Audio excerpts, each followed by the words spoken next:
time for Dodger baseball. Sandy into his windup. Swung on and missed. A perfect game. In a year that has been so improbable, the impossible has happened. The wait is over. The Dodgers are the champions of 2020. Modest hitter. Stays that way and gives the Dodgers the lead. Way back to right field and gone. And the Mets have stormed all the way back to take a 5-4 lead. Cracks one to left center field and deep. What a play by Brandon Nimmo. Mets split the series. Just 12 miles from the Dodgers' old home of Ebbets Field in Brooklyn is Citi Field in Queens. Tonight it's East versus West, LA versus New York. The top two teams in the National League opening up a three-game series with Andrew Heaney going for the blue coming up in 30 minutes. Hi, everyone. Welcome to Access Sportsnet Dodgers. I'm John Hartung alongside Jerry Hairston Jr., Nomar Garciaparra. As you know, Nomar, a lot of great Broadway shows there in the Big Apple. This is going to be a great show at Citi Field the next 3 days. I mean, if you're asking somebody, what do you want to go see? A Broadway show, you know, maybe take a walk along the river over there, go to a nice dinner. I have tickets to the Mets, Dodger game. They're going, whoa, why don't you just start with that? We're going to the Mets and Dodgers. I mean, there's not even a question about it, right? Jersey's Boys was good, but I would rather see Mets, How about Dodgers. Cats? You like that? I didn't see Cats, John. I didn't see that. I did see Wicked. I took my kids to go see Wicked. They loved it. But my brother Scott played for the Mets. He had just texted me. He's a big Mets fan, so little Hairston household type deal. Let's go Dodgers. All right, Phantom of the Opera fan as well. The regular season wraps up 5 weeks from tomorrow. Here's how things stand in the National League. The Dodgers with the best record in baseball at 89-38. The NL East leading Mets are next, 82-47. Cardinals leading the Central. The Braves hold down the top spot in the wild card race. They're 3 games back of the Mets. The Phillies are currently in that second wild card spot with the Padres leading the Brewers by a game and a half for the final playoff spot. The Dodgers and Mets could very well see each other in the postseason this year. The Mets have 2 of the game's best pitchers. They have Jacob deGrom, Jerry. They have Max Scherzer. The question is, would you rather face that team with those guys in a 5-game series or a 7-game series? Well, you know what? I would rather face them in a 5-game series, because a 7-game series, you're going to see both those guys for sure, Jacob deGrom and Max Scherzer. Anytime you have those guys take the hill, obviously advantage to those pitchers because they've had such a great run. But Taijuan Walker is no slouch either. He is a really good third starter.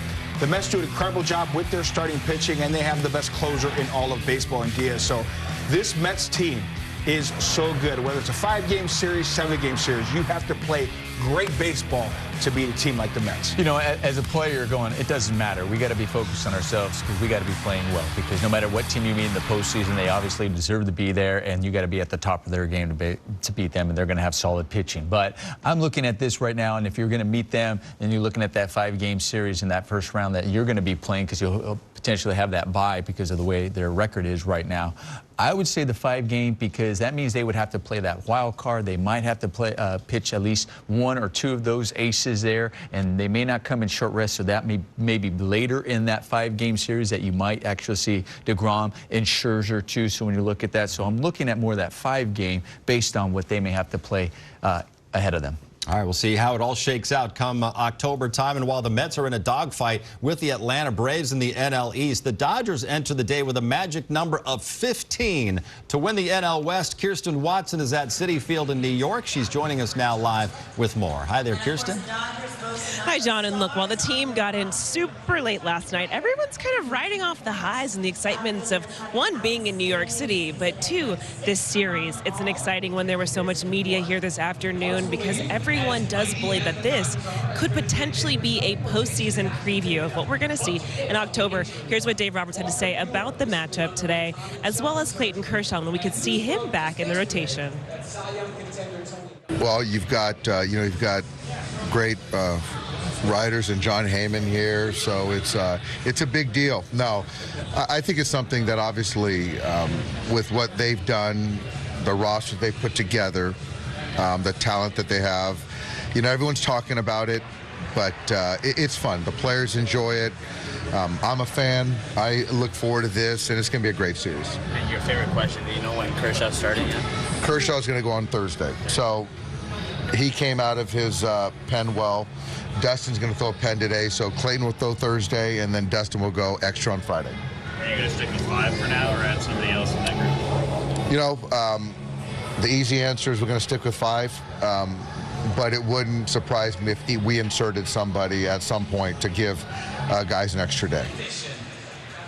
So some really good news there first with Clayton Kershaw, knowing that he's going to get the start on Thursday. That means we'll see Dustin May pitching on Friday back home in Los Angeles. And then with the rotation right now that Dave Roberts said, they're going to stick with that 5-man rotation for now. But if there's someone, whether it's a Michael Grove, he comes back, goes for an outing, or even a Ryan Pepio, just to give the guys an extra day as they go through this final stretch of the regular season. And then, of course, with Tony Gonsolin, I spoke with him today, and he told me that as much as, yes, it's being called a strain, and they are taking the proper steps and really keeping an eye on it, he feels quite confident that he's going to be able to come back once his IL stint comes to an end. So hopefully we'll see him start throwing the ball and playing catch here in New York, and we'll kind of just keep an eye on how he continues to progress, guys. And once he does throw the baseball, it'll be important to see how he's feeling. Thank you very much, Kirsten. More on that in the coming days. We won't see old friend Max Scherzer in this series, but some good pitching matchups nonetheless. Tonight, Andrew Heaney against Taijuan Walker. Tomorrow, All-Star Tyler Anderson against 2-time Cy Young Award winner Jacob deGrom. And then Clayton Kershaw comes off the IL to start Thursday. The Mets are going with Chris Bassett. Dodgers and Mets, top 2 in the National League in starting pitching ERA. Nomar, this is going to be a really good test for the Dodgers hitters over the next 3 days, even though they're not seeing Max Scherzer. Well, we were talking earlier that, you know, even the Dodgers, what they've done this year against good teams, they played extremely well. Also against good pitching. This offense has managed to score runs. They've figured out a way to go out there and take it to some of the baseball's biggest star pitchers out there.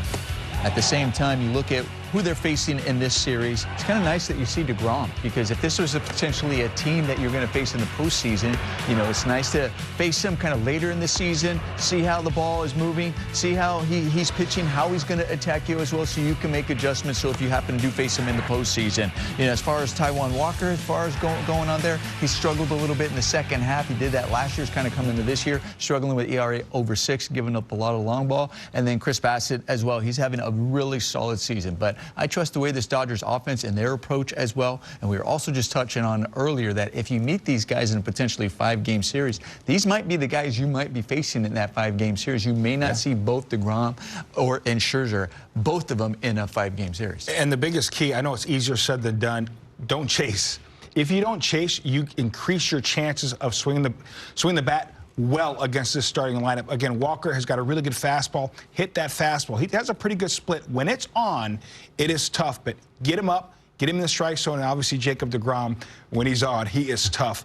Hit strikes. If you don't chase, you increase your chances. All right, let's check out the Dodgers starting 9 to go tonight against right-hander Taijuan Walker. Mookie Betts back in there after getting a day off, followed by Trey Turner and Freddie Freeman. Max Muncy's in the cleanup spot today. He is playing third base. Joey Gallo will DH. Gavin Lux at second base. Trace Thompson starting in left. Cody Bellinger is in center.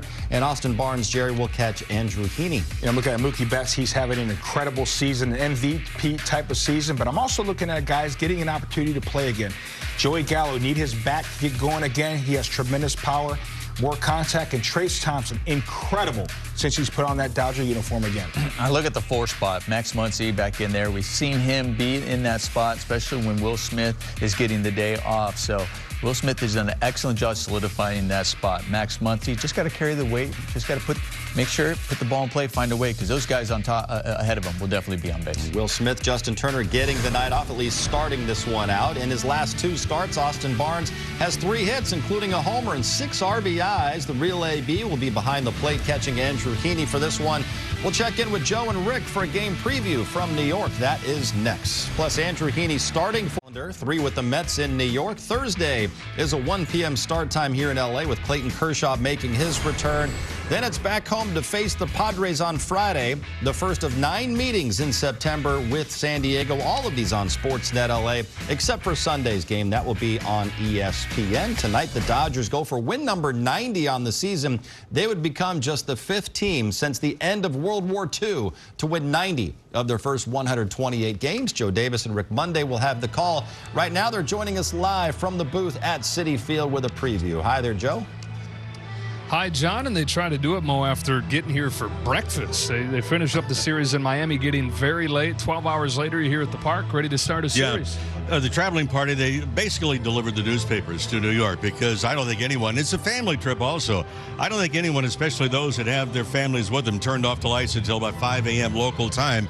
But as you and I have been talking about a little bit earlier this afternoon, this is really a high-energy series. A lot of people on the outside looking in. Is this a matchup for postseason play? This is going to be a really charged situation. I think the Dodgers, one thing that they have to do, they didn't play really great defense in that series in Miami. They made 5 errors, 3 of those in one game.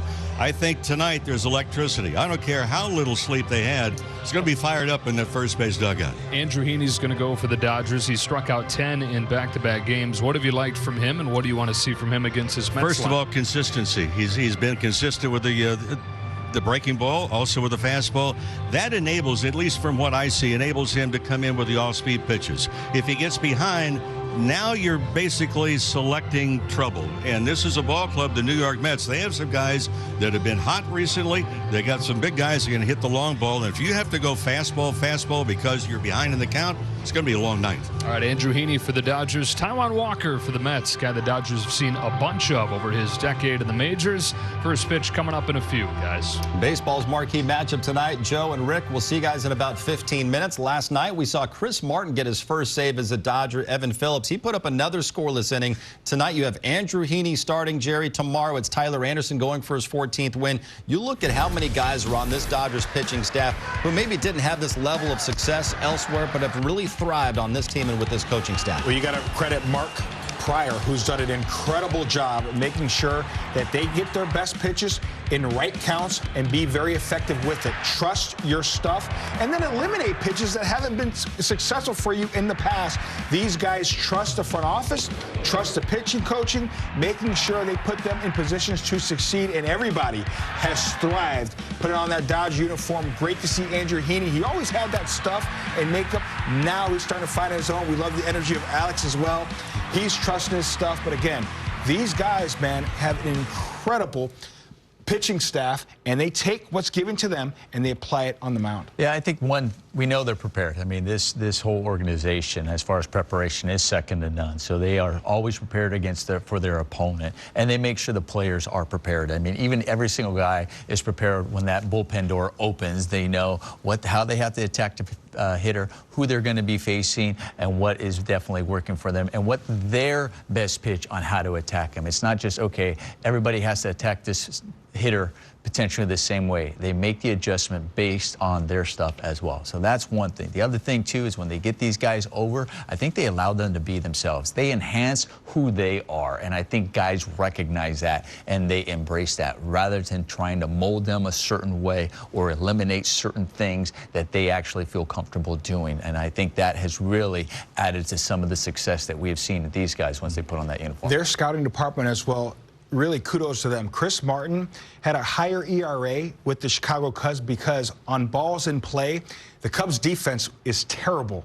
They weren't getting any balls to help Chris Martin. Now, they knew if they put C-Mart on this Dodgers team with their great defense, those batted balls will become outs.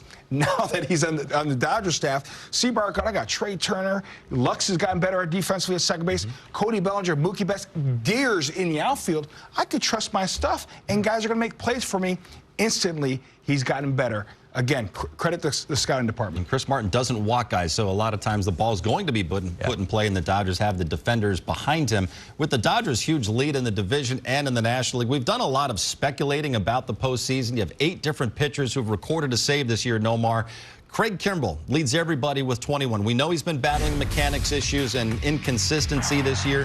What do you think Kimbrell's role will be in the playoffs? Is he your closer, or you figure some other place to put him. Well, you know, I think he's kind of bidding for that closer role down the stretch. I mean, we heard Dave Roberts talk about, you know, with some of the struggles, he's like, listen, we need to perform. And he needs to know who he's going to be able to count on when it comes to the postseason. So I think, you know, him, the way he's going to pitch in September is going to be telling whether he ends up being the closer for this team or whether they might put him in a different role in that bullpen. The last couple of outings, everybody's like, well, yesterday, his outing, well, he went 2 innings. He hasn't done that. He hasn't fared well on that, but he did really good in the ninth.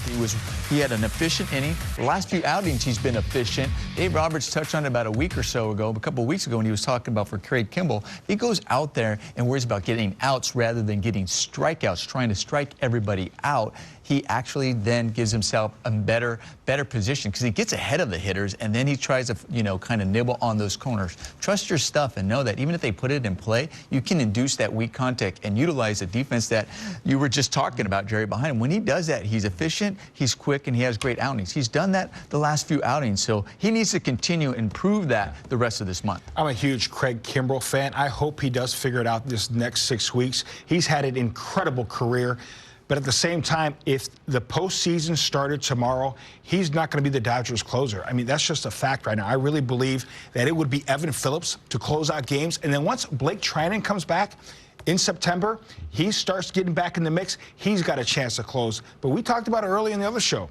It could be a guy that they use in 2-inning situations. We saw Julio Urias. He closed out the World Series. He could be used. Dustin May could be used. Clayton Kershaw closed out some games in the postseason. So they have a lot of weapons in their pitching rotation as well as the bullpen that they can use to close out games. All right, well, let's take a look at how Buck Showalter is stacking his lineup for the Mets tonight. He's going with Brandon Nimmo at the top, followed by all-star right fielder Starling Marte. You have Francisco Lindor at short. Another all-star, Pete Alonso's in the cleanup spot. Then it's former Giant Darren Ruff, Mark Canha, Jeff McNeil. He's third in the league in hitting at .321. Eduardo Escobar hitting 8th. Jerry James McCann will catch Taijuan Walker. What sticks out to you? I tell you, looking at Starling Marte, I tell you what, he is an incredible player. Keep him off the base pass. He could run ahead of Francisco Lindor and that polar bear. Marte is a key to this lineup. Yeah, and Pete Alonso, he definitely makes adjustment as a hitter to knock in guys. That's what's impressive, that I've been impressed with him. He's not just a one-dimensional guy going, okay, all power, try to swing for the fences. You make adjustments. So how do you stifle that? Make sure the guys in front of him aren't on base. All right, Andrew Heaney, he'll be facing that lineup. He has struck out 10 in back-to-back starts. He's looking to join Sandy, Fernando, and Clayton as the only Dodgers lefties to reach double-digit punch-outs in 3 consecutive starts. Plus, Caleb Ferguson has put together a strong 2022 after missing all of last year due to Tommy John surgery. Coming up, Kirsten goes one-on-one with Caleb Ferguson. He'll be batting 6th tonight for the Dodgers, playing second base. Only his second start in the last 8 days was dealing with a neck issue. Good to see him back on the field and back for the Blue against Taijuan Walker this evening. Caleb Ferguson has appeared in 120 games managed by the skipper, Dave Roberts. Today, Fergie spoke with Kirsten for our Dodger Voice, brought to you by Morongo Casino Resort and Spa. All right, well, I am here with Caleb Ferguson. And Caleb, first I must ask you, we landed at like 3 a.m. last night. How are you feeling today? Did you get any sleep last night? Yeah, I feel pretty good, actually. You know, normally I can never really sleep past like 10 o'clock. But I slept till like 12:30 today, got up, got a coffee, had some breakfast, and then just came straight to the field. So feel pretty good. I think it's just going to be key to just kind of stay moving around and try to keep my body awake. Does it feel like this is a postseason preview? Probably, yeah. I mean, I think, you know, we're going to get their best guys, they're going to get our best guys, and we're kind of going to see where everybody's at. When you look at just this matchup and the success that you guys have been having, a lot of times whenever we're talking to the hitters, they always point to the pitching staff. When you see all of, not only yourself, but your teammates go out there, what's the focus and what's the mindset of you guys when you take that mound? Yeah, you know, I think one thing that we do really good here as like a group, as a pitching staff is you know, just doing what you're asked to do and not doing too much. You know, and that's also a credit to Doc and Mark and everybody that's involved in the game planning and you know, they put us in the right lines to have success. And, you know, there's going to be nights where you don't have your best stuff and you might not have the most success, but the guy coming in behind you, he's going to be put in a place where he's supposed to have a lot of success. So, you know, I think that's kind of the mindset going out is taking your best stuff out there, what you have that night. And if you don't have it that night, it's all right because the guy coming behind you, you know, there's a lot of trust in that guy. When we look at the starting rotation, obviously we have Clayton Kershaw coming back. Dustin May is back. How much fun is it seeing guys coming back from injury? Obviously, you'd been in that position before, but what's it like seeing these guys make their way? Awesome. It's really cool, you know, especially for D-May. I went through a lot of the rehab with him, and, you know, to see him come out and perform the way he did on his first one back. And, I mean, his second one was really good, too, you know. So, you know, it's really cool to see all that work that goes into that, and to have the success that he's having right now is awesome. Have you had the chance to talk to Walker yet? I have not, no. He sent us a text in our group chat, you know, with the team and everything, and everybody wished him well. But, no, I haven't talked to him yet. I'm sure we'll probably see him at some point when we get back in L.A. Is there any insight that you can give us? I know there's a lot of conversation with having 2 Tommy John surgeries and the challenges of coming back the second time. Is there anything that you can share just for people to have more information about, like, the process of coming back that second go-round? Yeah, I think, you know, just listening to your body and giving it the time that it needs. You know, you don't really have another chance at it, so you want to do it right, and you want to make sure you're playing the long game with it. It gets really hard because it gets really monotonous and you do the same stuff a lot, but you know, the little things are important when you're going through it, and just mentally you try to tell yourself that it's going to eventually come to an end, but the road's long. Okay, well, we appreciate your time as always and the insight. That was awesome, so thank you. Yep, thank you. Trace Thompson starting in left field tonight. He was playing for the Padres when the Dodgers and Mets squared off in early June. Nomar and Jerry will be calling their shot next. He's going to have to deal with this guy, Pete Alonso, the Mets all-star first baseman. 31 homers on the season. That's tied with Mookie Betts, third in the National League. But he leads the National League in runs batted in. He has 105 here in 2022. With that, let's do a little shot calling. Jerry, you are first up. Who are you going to take tonight against Taijuan Walker? Well, this guy's facing Ty Walker, but he ain't afraid. He's going to be swinging that lightsaber. Mookie Betts. Big fly tonight. He's going to continue his torrid hitting. I love it. Let's hope so. I hope he does it early and gets him on the board. I'm looking at Gavin Lux in there. Gavin Lux goes deep today. Okay, Jerry, what do you want to see from Andrew Heaney tonight against this potent Mets lineup? How about deeper in the ball game? Possibly 6 innings, but the biggest key, that fastball command, elevate with 2 strikes.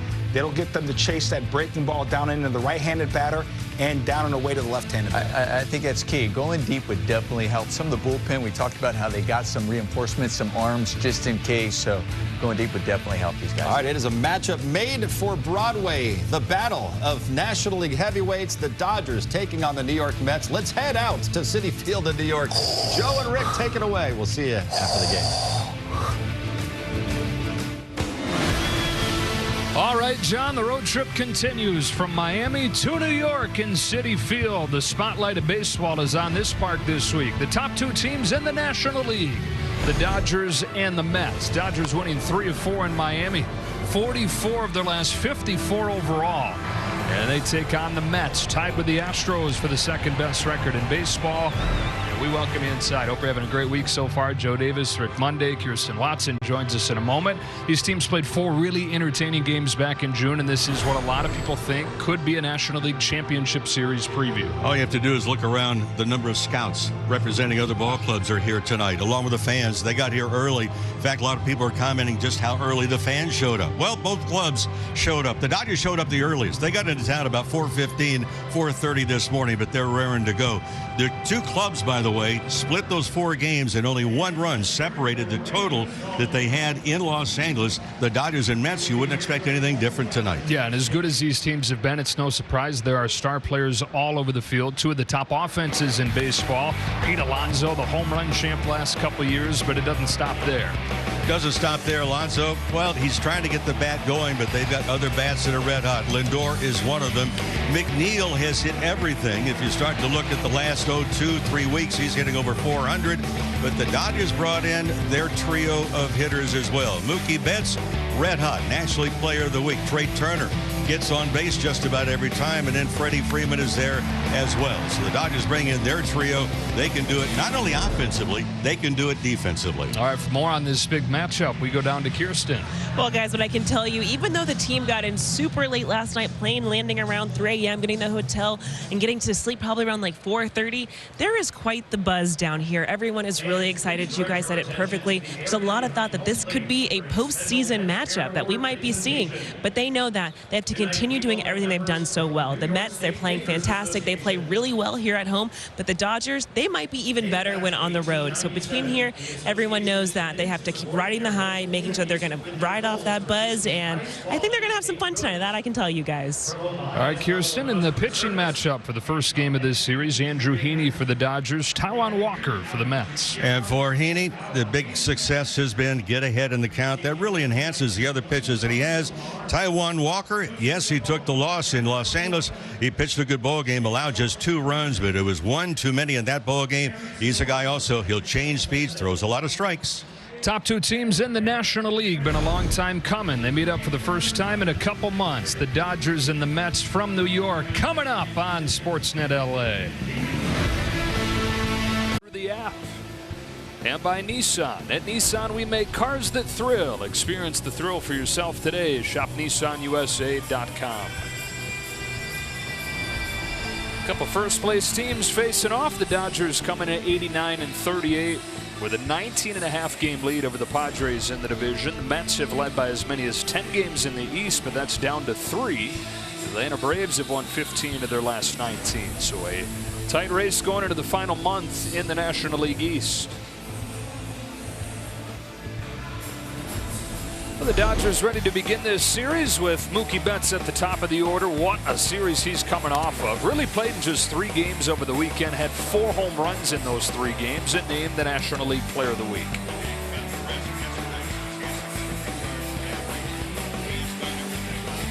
Defensively, a lot of pitchers that try to cool him off. Not even his own teammates could cool off Mookie Betts. He's part of this U.S. Bank lineup from Dave Roberts. Of course, leading off, and then Trey Turner and Freddie Freeman. Both those guys, all 3 of those guys, top 10 in the league in OPS. Max Muncy, the cleanup man. Then it's Joey Gallo out of the 5 spot DHing.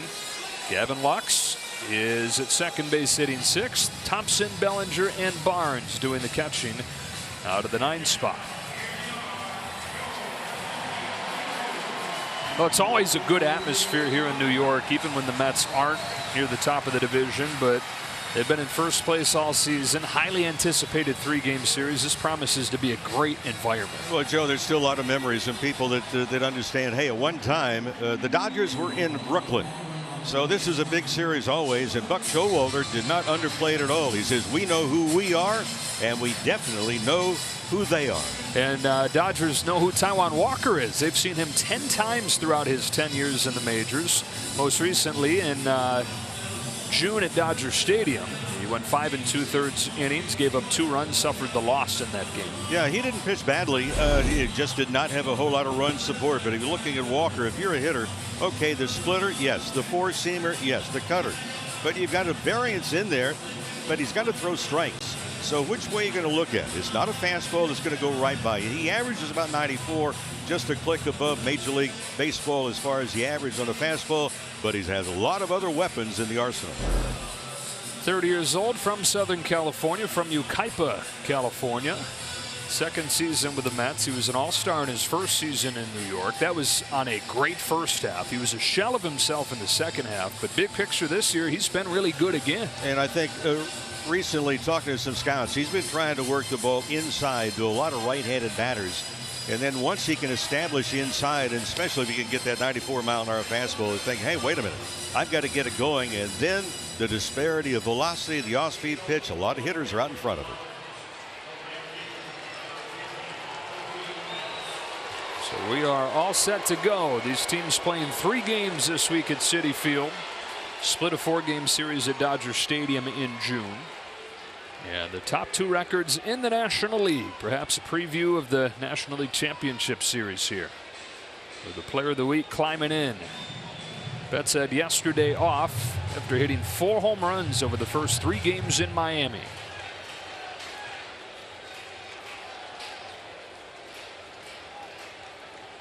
Dodgers winning 3 of those 4 games. They've won 44 of their last 54 overall.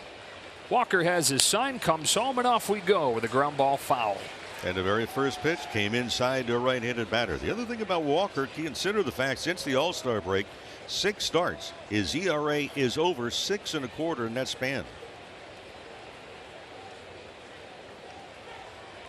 Walker's 0-1 to Betts. Bounces in there, 1 ball, 1 strike. The Dodgers, the only team in the majors averaging 5 runs per game, and they are well above that 5 runs per game mark. #1 in slugging, #1 in on base, top 10 in stolen bases. Could be in so many different ways. And then they shut down the offense that they're facing. 2-1 on Betts. Yeah, this is a game also. Yeah, this is a regular season game. This is game number 128 for the Dodgers. Just 35 left to play. Is it going to take a couple of innings to really kind of settle down? Because I get the feeling this series is already electrically charged up. Yeah, both teams. So often you see coach speak and player speak cliches about, oh, it's just 1 of 162, but both sides really seem to be leaning into this matchup. And these are 2 outstanding teams that have good records, and neither one of them are content with the record that they have, whether it be Buck Showalter, who does a good job. Buck Showalter takes all the information the computers will spit out. He uses them, and he uses them to his advantage. He also manages with his eyes what he sees. A strikeout for Walker to start his night on that splitter.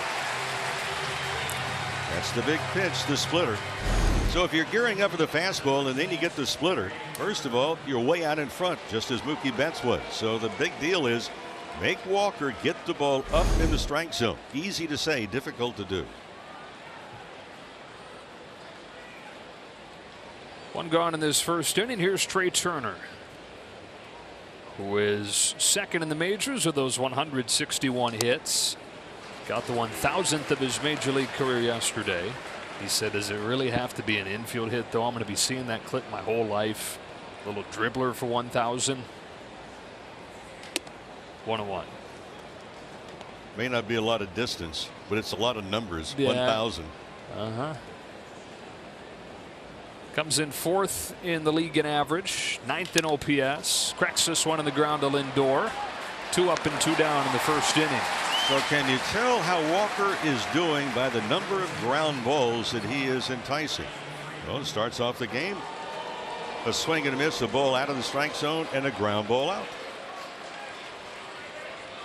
And now Walker to face Freddie Freeman.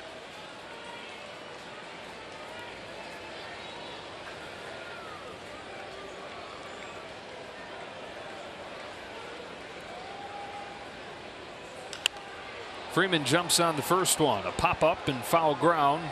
And out of play, strike 1. You know, Freeman top 3 in the league and just about everything. You go back, you can find stretches for guys where it's like, oh, nice 10-game stretch, nice 15-game stretch. You go back to early July, and he's hitting .387. Almost a 2-month stretch of Freeman being dialed in. It's actually cooled off a little bit the last 20 games. Only .349. Yeah.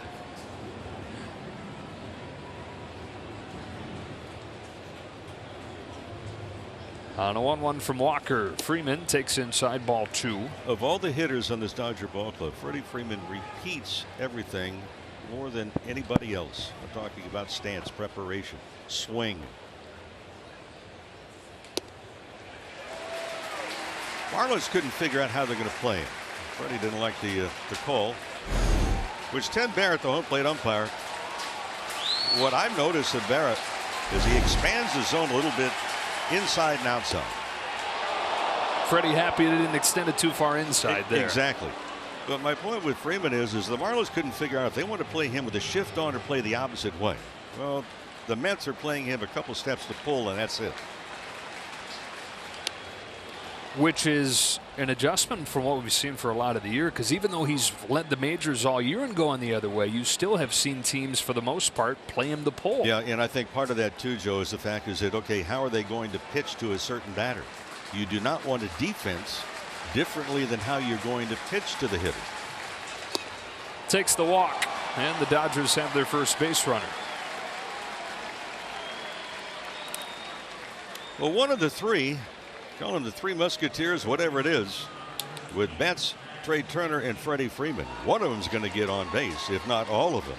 And normally the guy batting in the fourth spot, which is usually Will Smith. Smith is second in baseball as far as the number of at-bats with a runner on base. Well, Max Muncy has that pleasure tonight.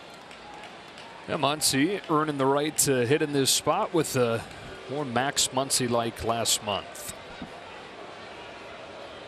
He's got a home run against Taijuan Walker in his career. It takes very high here, ball one. All those ground balls that he was hitting over the first few months of the year have turned into line drives, turned into hard hit fly balls. We saw Trey Turner get his 1,000th hit yesterday. Muncy will get his 500th with his next. 1 ball, 1 strike. That number, by the way, with Will Smith, over 1/3 of all of his at-bats this year.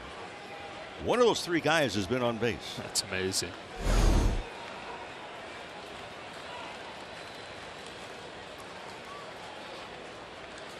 Walker's 1-1 is pulled into the shift and caught by Jeff McNeil. Scoreless stop of the first inning for Taijuan Walker. Here comes Andrew Heaney. Game 1 of 3 between the Dodgers and the Mets. U.S. Bank as drawn out by Buck Showalter. Brandon Nimmo leads off in center field, and then an all-star in Marte. Francisco Lindor having a much better year 2 in New York than his first season. Alonso bats clean up. Former Giant Darren Ruff DHs out of the 5 spot, and it's Mark Canha. Jeff McNeil hitting .321 this year. He bats 7th at second base. Eduardo Escobar at 3rd, and James McCann does the catching out of the 9 spot. Well, Andrew Heaney on Wednesday against the Brewers went 6 innings for the first time since April, and for the second start in a row, Mo, he struck out 10. And he moves the ball around, and that's the big key for him. Change speeds, move the ball, different eye levels to hitters.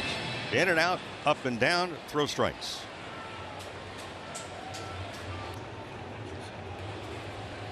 Brandon Nimmo climbs in. Heaney comes home and is on the corner with a fastball. Strike 1. So if you're a hitter, how are you going to adjust? The fastball, yeah, it gets there. How much before the off-speed pitch? About 5 feet. So if you're geared up for the fastball and you get the off-speed, ball's not there yet. So you're looking to see all the swing and miss that he gets. Well, that's why hitting is so difficult. Every nanosecond you're having to readjust. What's the flight of the baseball? Is it a breaking ball? Is it a fastball? Is it in and out? Is it in the strike zone? And then you have to swing a bat that weighs 2 pounds. But in hitting, in baseball, we're trying to always get the advantage, right? When's the last time you heard a hitter talk about the weight of his bat in pounds? That sounds much heavier than 32 ounces. That's right.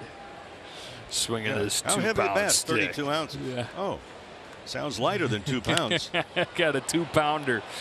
Pop up back of 3rd.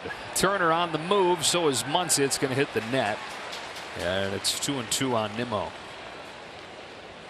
One of the issues when you're traveling on the road as well defensively is to be able to figure out the playing surfaces. And you run out of room in a hurry down the lines and left and right here because the configuration of the stands. So down 335 to left, 330 down to right. But if you're going to challenge a foul ball as an outfielder right here, you've got about 4 feet to work with, and then you better throw out the anchor or apply the brakes.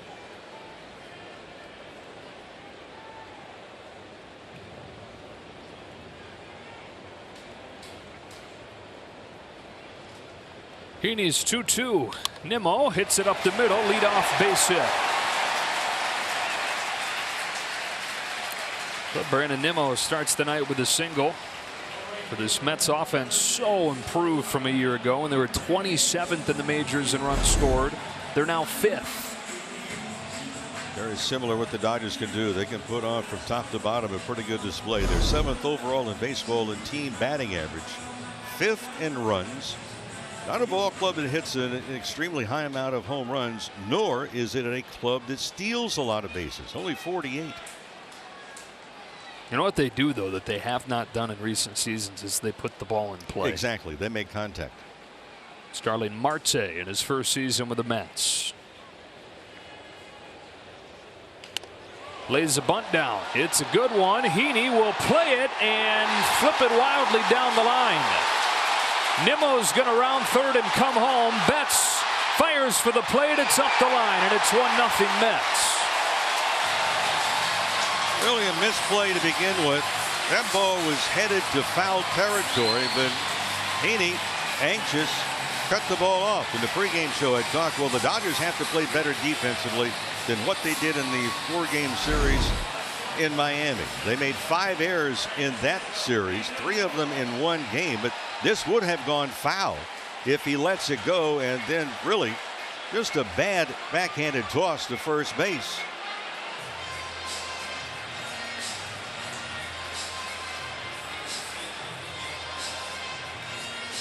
So that is how the first run of the series scores. Nimmo comes all the way around from first. It's ruled a hit and an error. And a ball that should have been a strike should have been allowed to roll foul. New York 1, the Dodgers nothing. Here's Francisco Lindor.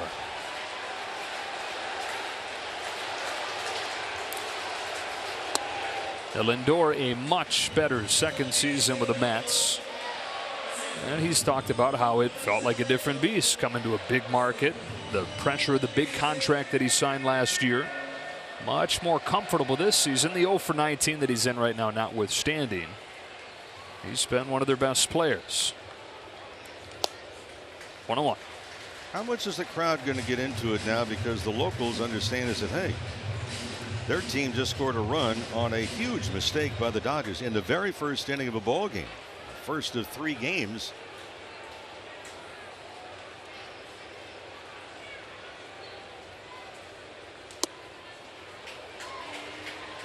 Is part of the success of Lindor possibly because he does not have to be the big fish on this ball club? There are other people surrounding him that can either hit the ball out of the ballpark, including the guy on deck, Pete Alonso. Yeah, they don't hit a whole lot of home runs, but the guy waiting on deck does his share. Yeah, he makes up for the team-wide relative lack of power as that one hits Lindor in the first 3 reach for the Mets.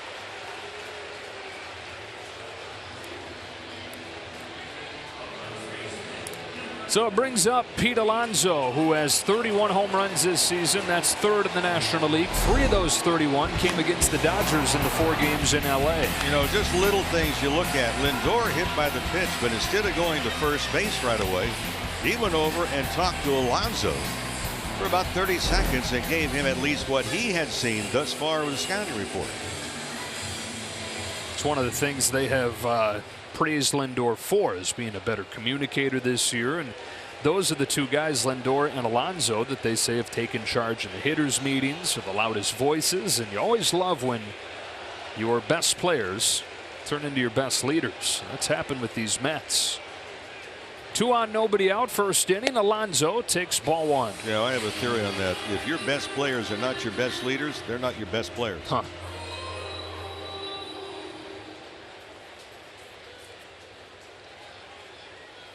They may have good athleticism.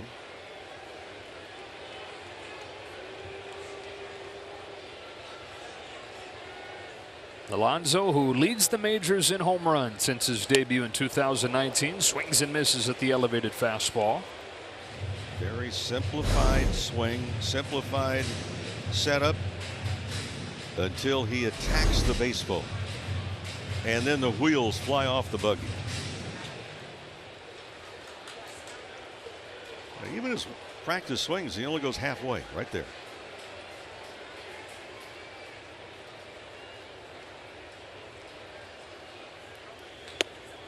Takes it high, ball 2.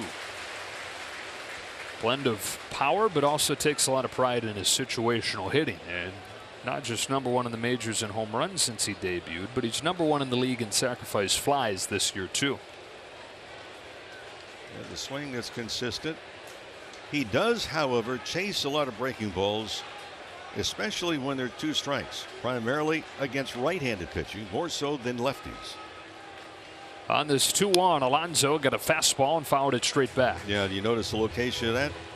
Haney's fortunate he got away with it. That's pretty much down the middle. This is a danger zone.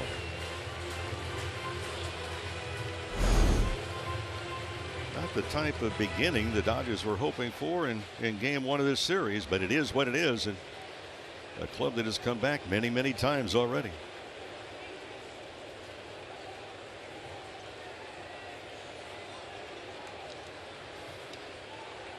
Marte at third, Lindor at first. 2-2 from Heaney. Alonso swings and misses. Couldn't lay off that high fastball. 1 away. So that fastball elevated. It looks good initially. You're trying to be aggressive, trying to pick up the run at third base. First strikeout of the game for Heaney, who by himself has gotten everybody jumbo jacks his last 2 outings. If he gets 10, if he and the Dodgers get 10, everybody gets a free jumbo jack tomorrow. Purchase of a large drink. First and third, 1 gone for Darren Ruff. The old San Francisco Giant, acquired at the deadline, and they've not faced too many lefties, so his opportunities have been spotty. And hitting just 194 in his 13 games with the team. Came over August 2nd. J.D. Davis and 3 minor league players involved in that deal. Well, this is quietly, Mo, one of the best hitters in the National League the last couple of years. This is a very good pickup, quite frankly, because you have a guy that you can play him at different spots. You have him in the designated hitter tonight. He has a little bit of power on top of it. He just adds length to your lineup. On a 1-1 from Heaney, swings and misses, 1-2. And the Mets are using him the same way the Giants did when he was at his best, which was mostly against left-handed pitching. Yeah, and as you're alluding to, is that sometimes the fit initially, you say, well, why did they pick up that guy? He was at another team. What was he doing? But the Mets were looking for a fit within their team, and Ruff happened to fit that description. Runner takes off, pitches high, throw from Barnes in time. They get Lindor, and Marte is still anchored to third. Well, Marte did not get a good secondary lead to begin with. Not even when the throw was made down. It was a very high throw by Austin Barnes. And then on top of it, why didn't Lindor stop and go back? Try and get into the rundown, give his runner at third base, but a miscommunication. Did the guy at third and Marte even know that Lindor was possibly going? Yeah, if you're Lindor, pick one or the other, going hard or stop. He did look back a couple of different times. A check swing, no swing, and you're on the doorstep here if you're Heaney of a victory, limiting them to just 1 run in this inning. That's a big out right there. And if Heaney now can get Ruff and get out of this with only 1 run and damage, Dodgers are going to feel very good about it. Here's his 3-2 pitch. Again, a fastball in the big part of the plate. Haney, as we talked about in the pregame show, has been really good when he works the ball left to right, inside, outside, different eye levels. But if you're consistently going to go batting practice location, if you will, the big part of the plate, you're going to get stung.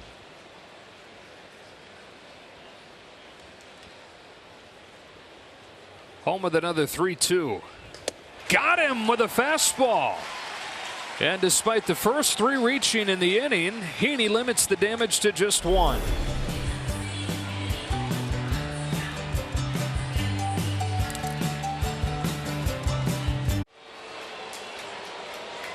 Mets up 1-0 as we go to the second inning here in New York. And a guy that a lot of people around this city have strong opinions about leading off this inning, and Joey Gallo. There were many questions of Dave Roberts in the pregame session about Joey, and there are updates about Joey Gallo in the New York papers just about every day. First one from Walker is a breaking pitch, drops in there for a strike. For Gallo, Uses one of the really unusual bats. In particular, check out the knob of the bat. It looks like they took it off the lathe a little bit too soon. One of those hockey puck styles. It's not the norm.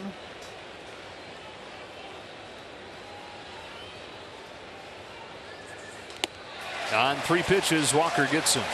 Well, the Mets had a plan right there, and that was to elevate that fastball. And you can see the catcher, McGann. He looked like a photo from the 1930s. The catcher's elevated, reminiscent of Gabby Hartnett. Second K for Walker, 1 gone in the second inning, and up comes Gavin Lux. How many different bat models, sizes did you use over the course of your career? Well, when you're in a slump, you try and steal as many other people's bats as you can. And if you can, try and grab one of the guys that's really hot. Just don't break it. Yeah. Went through about probably 3 or 4 different models over the 19 years.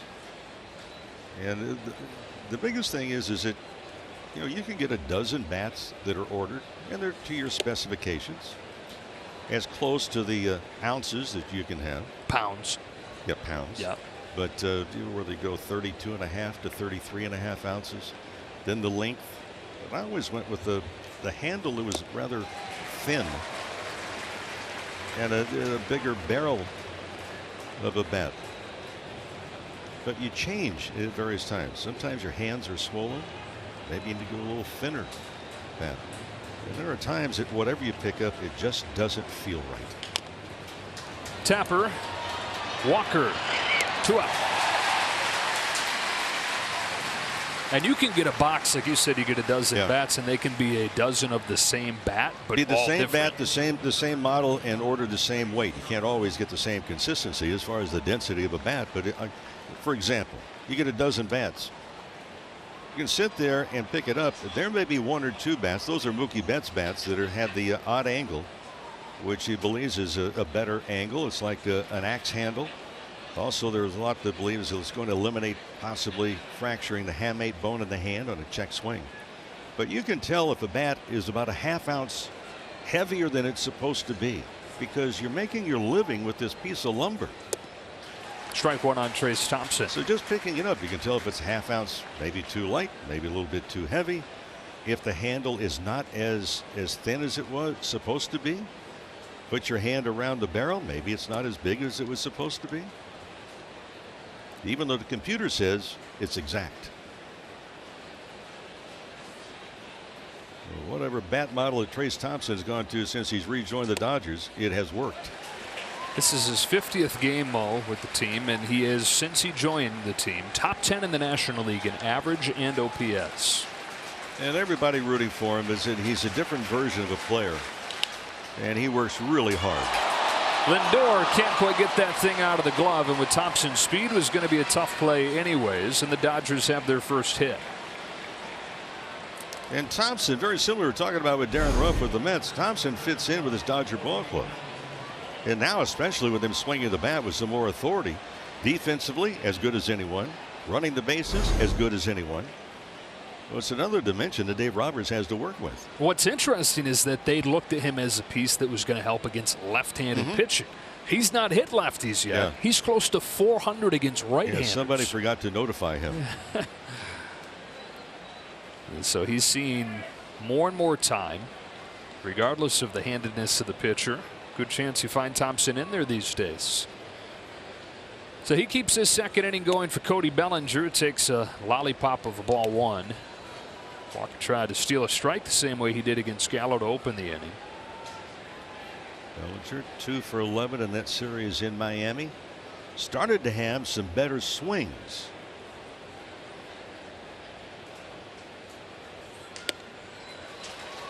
We were talking about him working with a different bat lately. We've also seen him choking up more lately. Yeah, choking up. We saw him in spring training, choked up 2 or 3 inches. He had the feet spread a little bit farther apart. One thing he's gone back to is the angle of the bat. It's now parallel with the ground. Spring training was more vertical because his timing has become an issue. We're going to work him upstairs. And here's why I think the timing is an issue. He's not doing as much now as he was really over the last year and a half. If you watch the top of his helmet, now watch as the swing, look how much the helmet drops down, but that's parallel to the ground. But watch how far the helmet goes down. For a while, it was dropping down about 2 feet. And again, every fraction of a second, you're having to recalculate the flight of the baseball. Well, if your eyes are constantly moving, the degree of difficulty has also increased. But watch how lower the helmet is in the middle of the swing.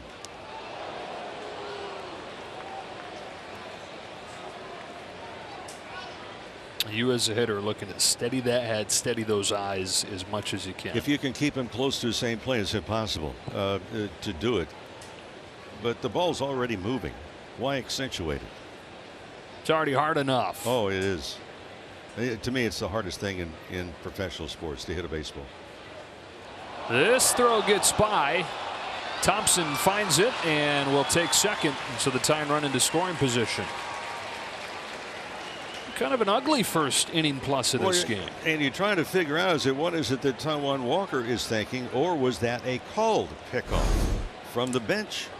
You know, we did not see from the center field camera if it was a called pickoff throw. But he gone over a couple of different times. It's not like it's Maury Wills.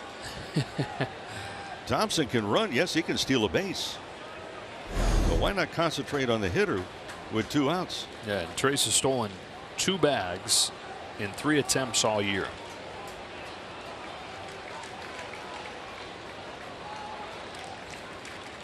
So Bellinger with a 2-out chance to tie the game, but a weak ground ball to second and an easy play for Jeff McNeil. Middle 2 in New York, 1-0 Mets.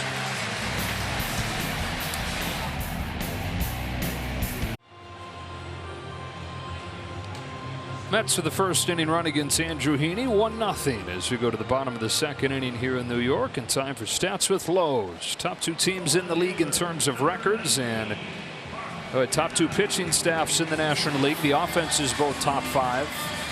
Buck Showalter trying to get his club to the postseason. It'd be the first time since 2016 if the Mets could get there. Interesting shot of Buck Showalter, who has a conference underway with Lindor. So you figure that was not a steal sign that came from the bench. Otherwise, it wouldn't be a discussion. That was an odd play, part of a kind of a discombobulated first inning. Well, we've already and a seen half. some odd plays, right? With 2 of the premier teams in baseball. Mark Canha leads off this second for New York, takes ball 1 from Andrew Heaney. We were talking a little bit about Bellinger and how far his head drops in his swing. Mark Canha a couple weeks ago was just feeling kind of off, and then he faced a guy that he's never seen well in Brad Hand, and he said, you know what, I'm going to do something here. I'm going to give this a try. I'm going to spread out. I'm going to decrease my leg kick. Exactly. The goal is to not move my head, see if I see it better. And not only did he see Hand for the first time in his career well, but it clicked, and he's been awesome since. You can see how steady it is. It's a weak roller to third. Muncy with a quick trigger to get him in a nice play. But he put a focus on moving that head and those eyes less. Exactly. Just have a much more quiet approach to the baseball instead of jumping all around. No, you can't hit a ball like you're jumping up and down on a trampoline. So you spread it out. Nice play by Muncy also. First of all, he had to go around the third base bag. And then he knew that he was going to have to field it and throw it in one motion. Nice play.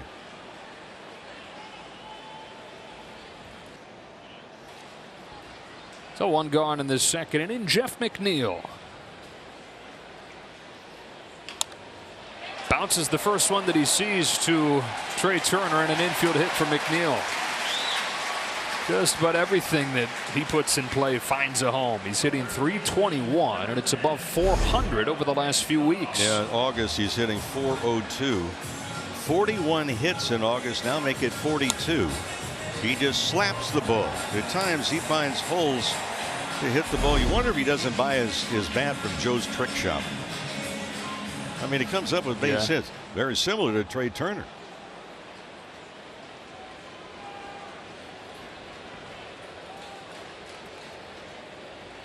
So an infield hit. Runner at first with one away for Eduardo Escobar.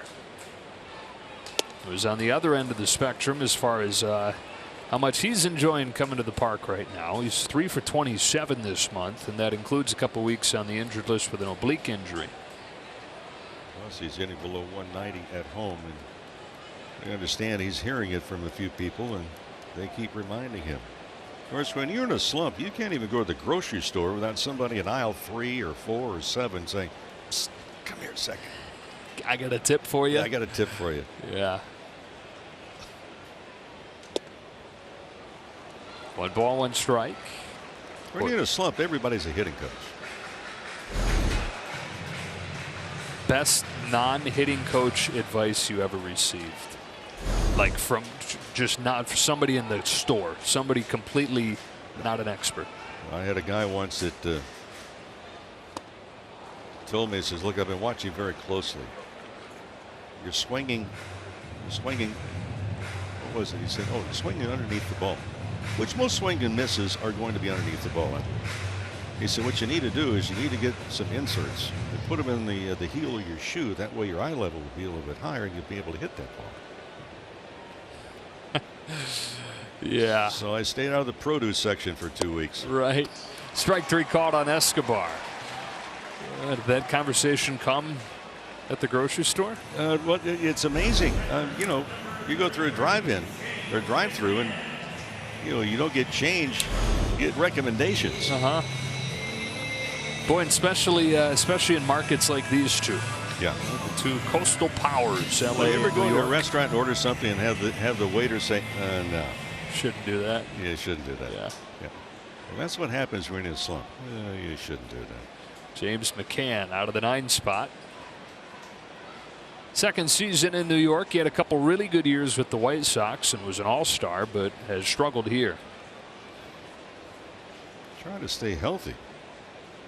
He was on the injury list July with a left oblique strain, and with that swing like that, might happen again.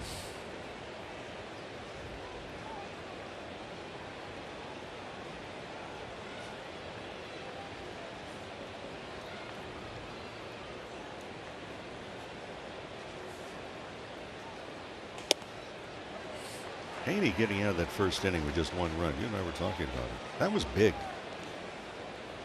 Because you wonder, is it okay at his own hands? His play should have let the ball, the bunt. It was ruled a base hit. Should have let it go foul. It was headed to go foul. Then he overcompensated, made an error on the throw. The run scored. It comes back with a scoreless second, getting McCann on 3 straight fastballs.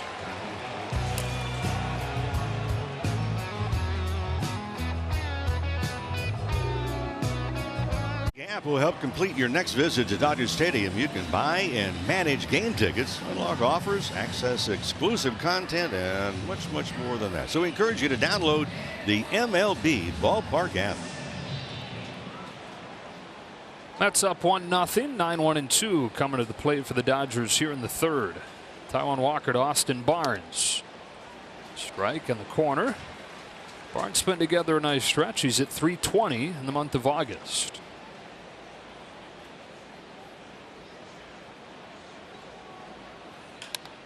Shoots this one the other way past the diving McNeil for a leadoff base hit. Austin Barnes just putting the ball into play. That's really a big plus for him. And yes, he's a catcher, but do not underrate the fact that he can run pretty well. A great time now with a fearsome threesome coming on to hit a gapper.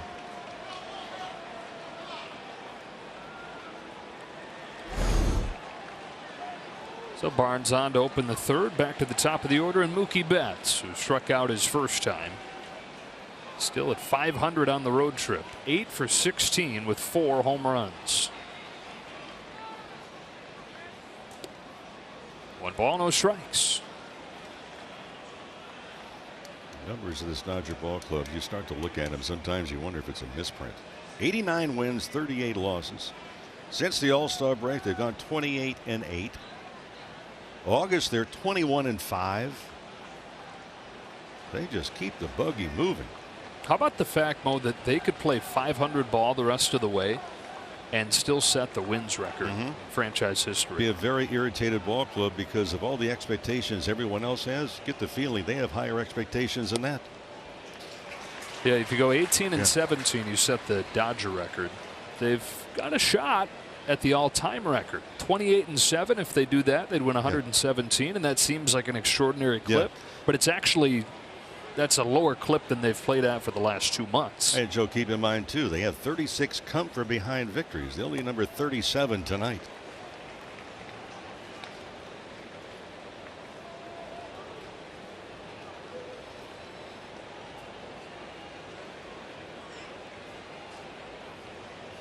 Wouldn't you love to sit in on a pitcher's meeting, the opposing team, when they go over how to pitch to Betts, Trey Turner, and Freddie Freeman?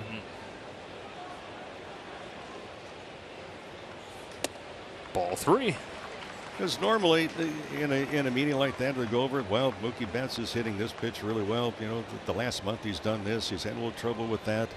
If there's been a recent injury, say a wrist injury, look, the hitter that we're talking about, maybe not handling the ball inside particularly well because of an ache or pain. So what do you do when you're talking about this threesome? Try and keep him off base? Good luck.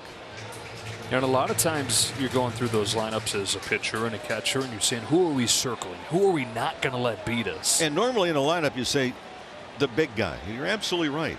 You never want the big guy to beat you. Make someone else do it. You already know what the big guy can do.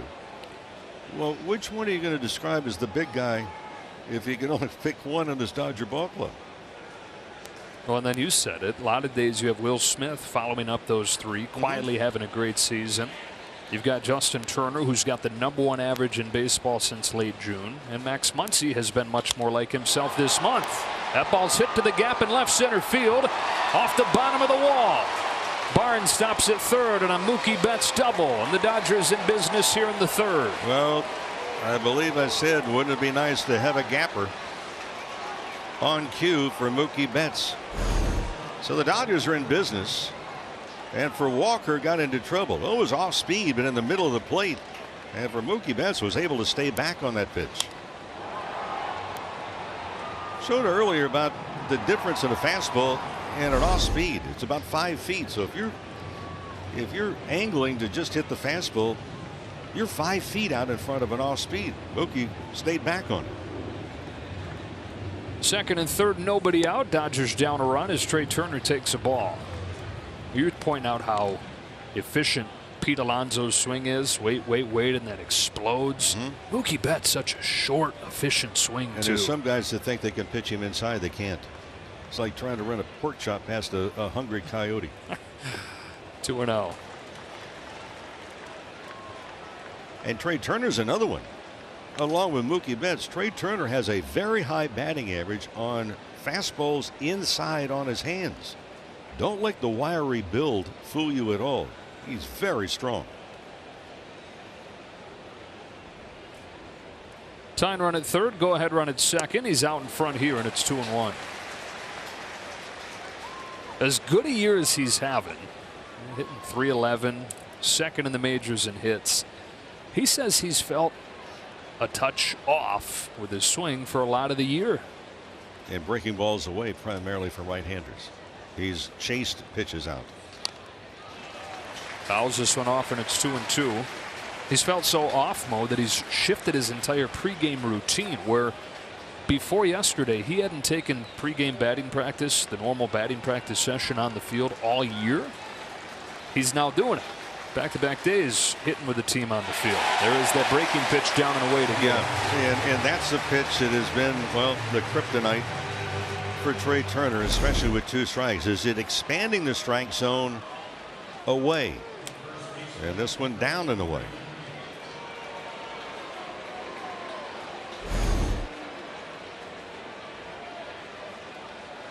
Third strikeout of the game for Walker. Here's Freddie Freeman. Walked his first time. One of the top hitters in baseball with runners in scoring position. On the hands and popped to third. Back-to-back outs against 2 and 3 in the Dodger order, and it's still 1-0. Don't see that very often. First pitch, talk about a severe jam shot. Right in on his hands, that inside out swing looked like a little cutter. With just last moment coming into the hands of Freeman. That's a big out for Walker. Trying to do what Andrew Heaney did in the first inning. This out of a nobody out situation with a bunch of traffic. Well, Heaney did a high wire act in the first.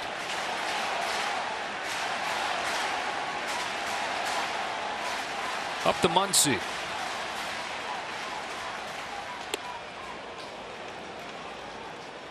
Gabby Hartnett stance again by McCann.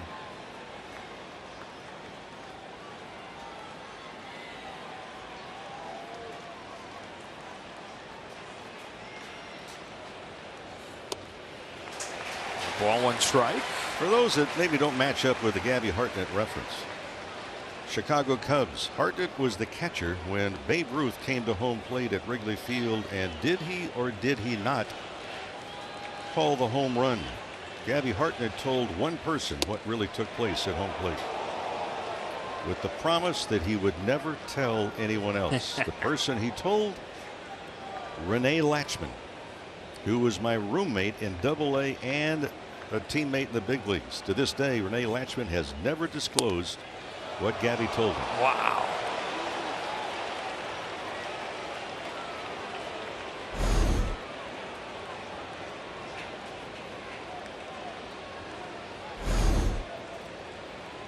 Second and third, 2 gone, and a 3-1 pitch in the dirt for ball 4 to load the bases.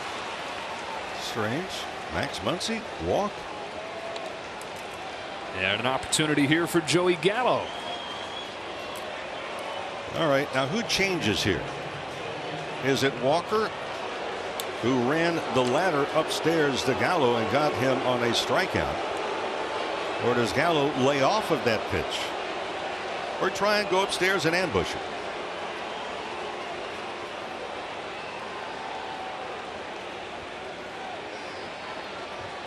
Single from Barnes, double from Betts, walk from Muncy.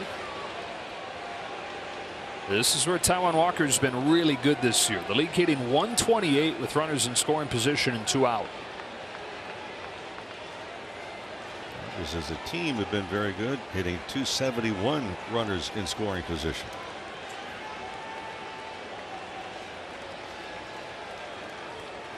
First one to Joey Gallo. Hit him to tie the game. Took one for the team to tie. And Happily. they tried to go upstairs again.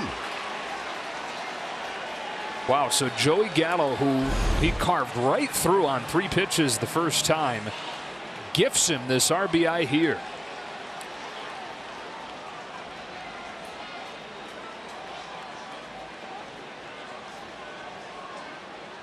McCann saw the ball was going to hit him. McCann was ducking. Can't blame him.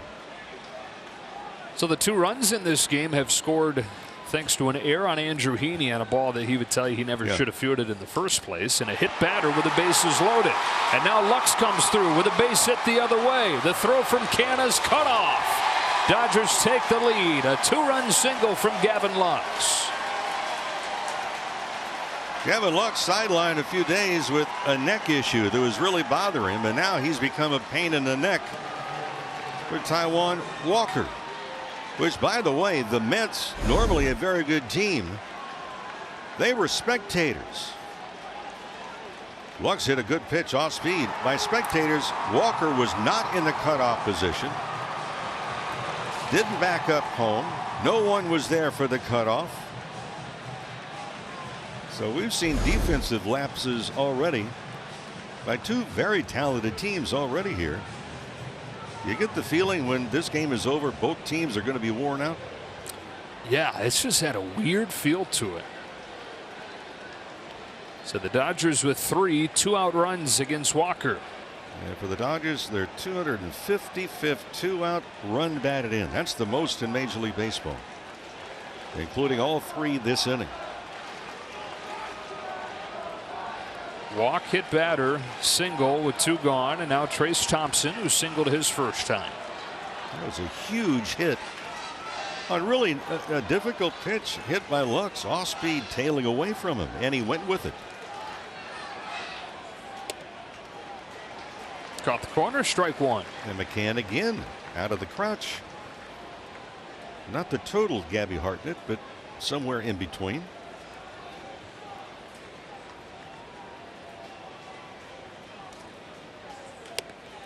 Same thing.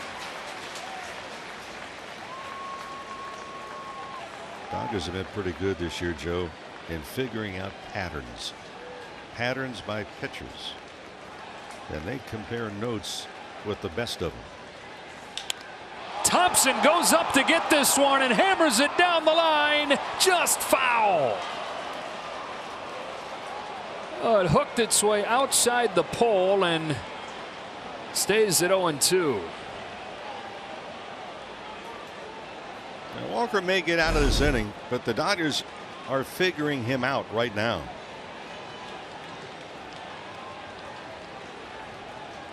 What a swing. Terrific swing by Thompson. And they try to go back upstairs again to him. Another 0-2 pitch. Good take.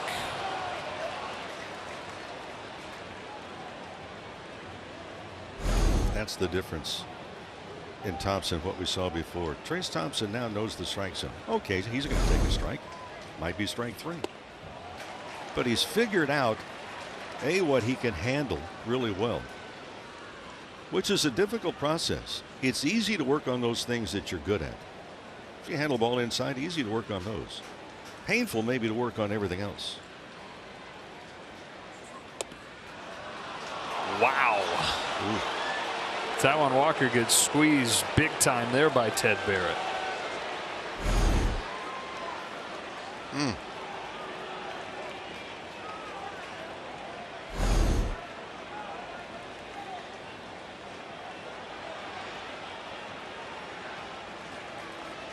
From 0-2 to 3-2. Runners to get a head start here. There they go. Here it comes. Thompson takes, but he went around. Tried to check his swing. Strike three, though. Dodgers rally with 2 out and take a 3-1 lead.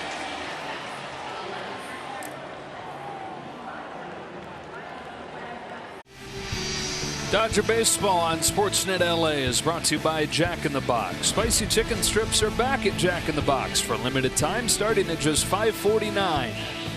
And by the SoCal BMW Centers. BMW, the ultimate driving machine. Dodgers have their first lead of the game, 3-1, as we go to the bottom of the third. Gavin Lux breaking the 1-1 tie with a 2-run single. Top of the order, Brandon Nimmo takes strike one from Andrew Heaney. Nimmo started the day for the Mets with a base hit, came in to score on an Andrew Heaney throwing error.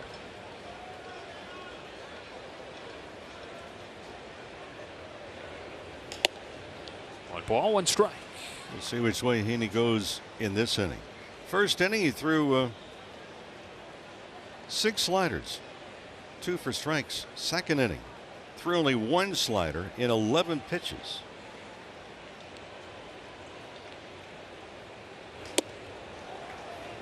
Tied him up, went around 1-2.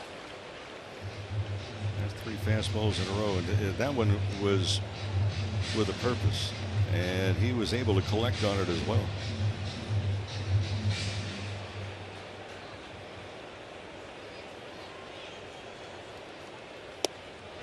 On the corner to get him looking. 5 strikeouts for Andrew Heaney through 2 1/3. And that was the slider. So you just had the fastball in on your hands.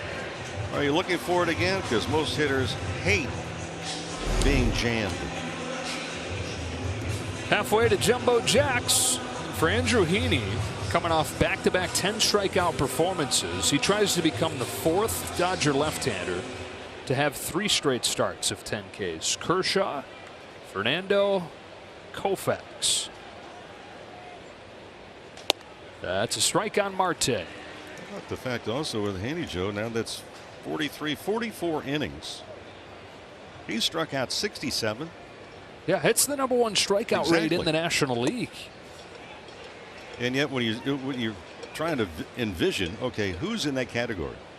You think of the guys, the big hard throwers, the guy that you feed raw meat to. Here's a guy basically fastball, slider. In the air to left field, Thompson out of room, gone. Starling Marte with a home run, and it's 3-2.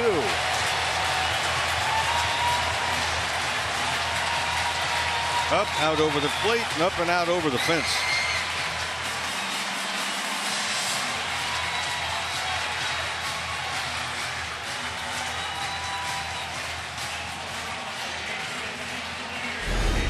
It's only the 6th home run off of Haney this year, but yeah, it was up, it was down the middle, and adios. 6th this year, but 5th over his last 3 starts. And this is the biggest issue for Heaney a year ago when he gave up 29 of them between LA, the Angels, and New York. We were talking about it in the first inning, a lot of dangerous pitches. Some good hitters. Marte, the first to really make him pay. Now it's Lindor. Strike one. Well, you have 2 explosive teams that can put runs on the board. The Dodgers, #1 in baseball, the number of runs they put on the board. The Mets come in 5th highest total.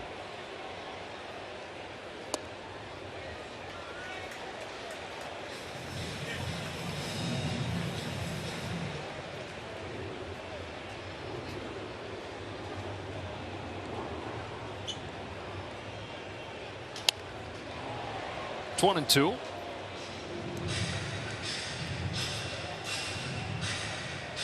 Lindor in his 8th season, first 6 of those coming in Cleveland. Got traded to New York with 1 year left on his contract, and then signed a 10-year, $340 million extension before he played a game for the Mets. Flies this one to left field. Thompson drifting back, still going to the track to catch it. Thing was up there forever, but it falls down for out number 2. And Lindor just missed that one.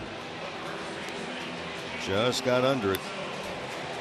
Citi Field, few different dimensions. We mentioned you don't have a whole lot of foul territory down the lines. Well, the last 100 feet or so. A couple of different angles in the wall. But a much more comfortable ballpark than Shea Stadium. You know, when they get through with stadiums, they build a new one. They say, well, we're going to implode this one, implode that one. In Shea Stadium, they only had to remove 3 bolts. That good. Here's Alonso with 2 out, takes high. And they have already adjusted this place. Remember, this was very pitcher friendly the first few years. Moved the fences in some. And still see some of the remnants of the old dimensions when guys would talk about just crushing balls that didn't even make it to the wall here. 1-1 on Alonso. Yeah, they did a really nice job in this stadium. Comfortable stadium. The people we talk with and come and support the Mets. And boy, they've had plenty of support this year for good reason.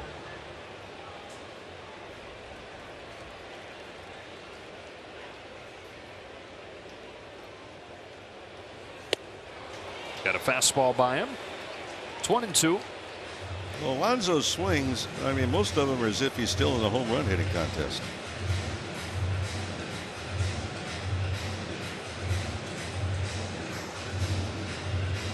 I heard him in an interview a few months ago talking about hitting. It's a very brief interview, but really had a great mindset and just kind of explaining what he's trying to do. Here he's having a hard time with the high fastballs, and Andrew Heaney racking up the strikeouts again. He's got 6 through 3.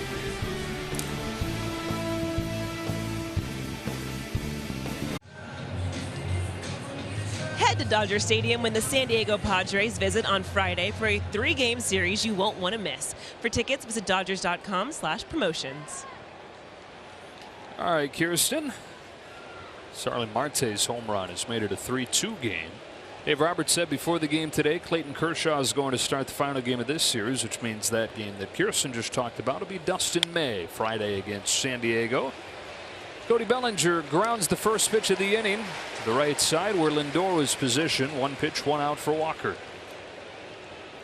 Those Padres have won 3 of their last 4 games, trying to solidify their wild card standing. Got Blake Snell tonight going against Logan Webb of the Giants. Boy, the Giants sure have faded. 13-23 in the second half. Well, they haven't done too well either. You begin to look, you know, where the race is within your own division. Dodgers are 35-12 against Western Division teams. And you can use the same argument for the Mets. The Mets against their own division, 43-19. Barnes flies onto the right field corner. Marte scoots over. He's got it. And 2 outs on 3 pitches. Gonna be a fun race to watch, though, with the Braves really good as well. They've won 15 of their last 19. It's a 3-game difference, and they're going to play 3 games the final weekend in September. That's only 3. Dodgers, keep in mind the last 6 games of the regular season at home against the Rockies. That's how strange. Just glad it's at home and not 6 games at Coors Field. Here's Betts with 2 away.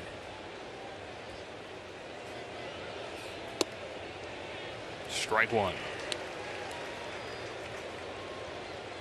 Some of the guys are talking about that 4-game series plus flying in the day before the series in Miami just completed. If you stay here much longer, you feel like we'll be eligible to vote. Right. And melted. Yeah, there's a thing called humidity this time of year down there.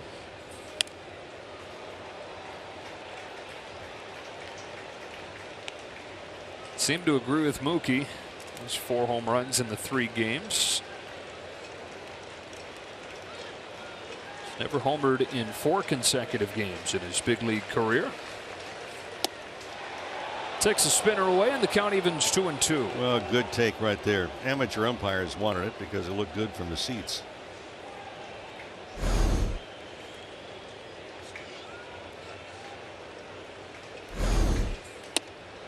And it's full.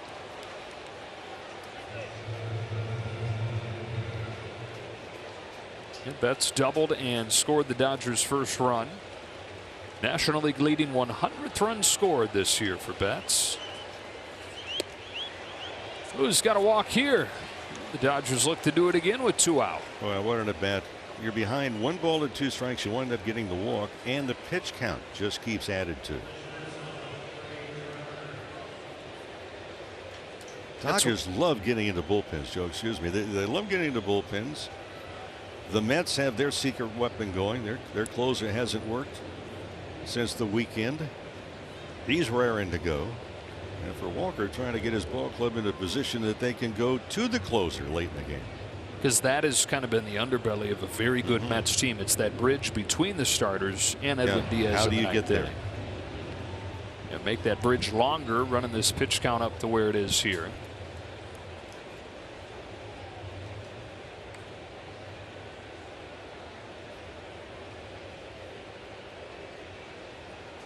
Trey Turner, as Walker checks on Betts a couple times.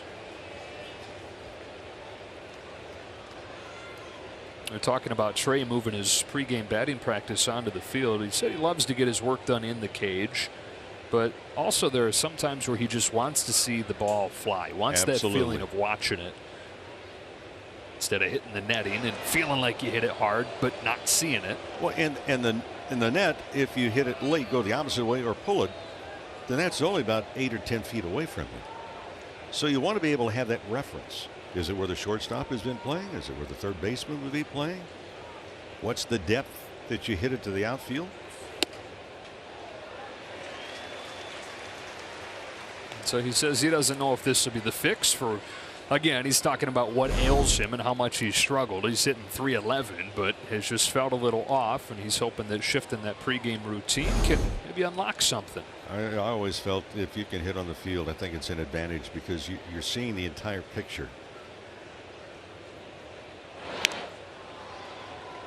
Cages are really good if you're working on something specifically or just getting loose. For example, now designated hitter being used in both leagues. If you're the DH, how do you occupy your time? Well, now with the advent of new ballparks and batting cages, even available for visiting teams, that's where you're going to stay loose. Fly ball right center. Marte and Nimmo come together. It's Brandon Nimmo to finish off the 4th.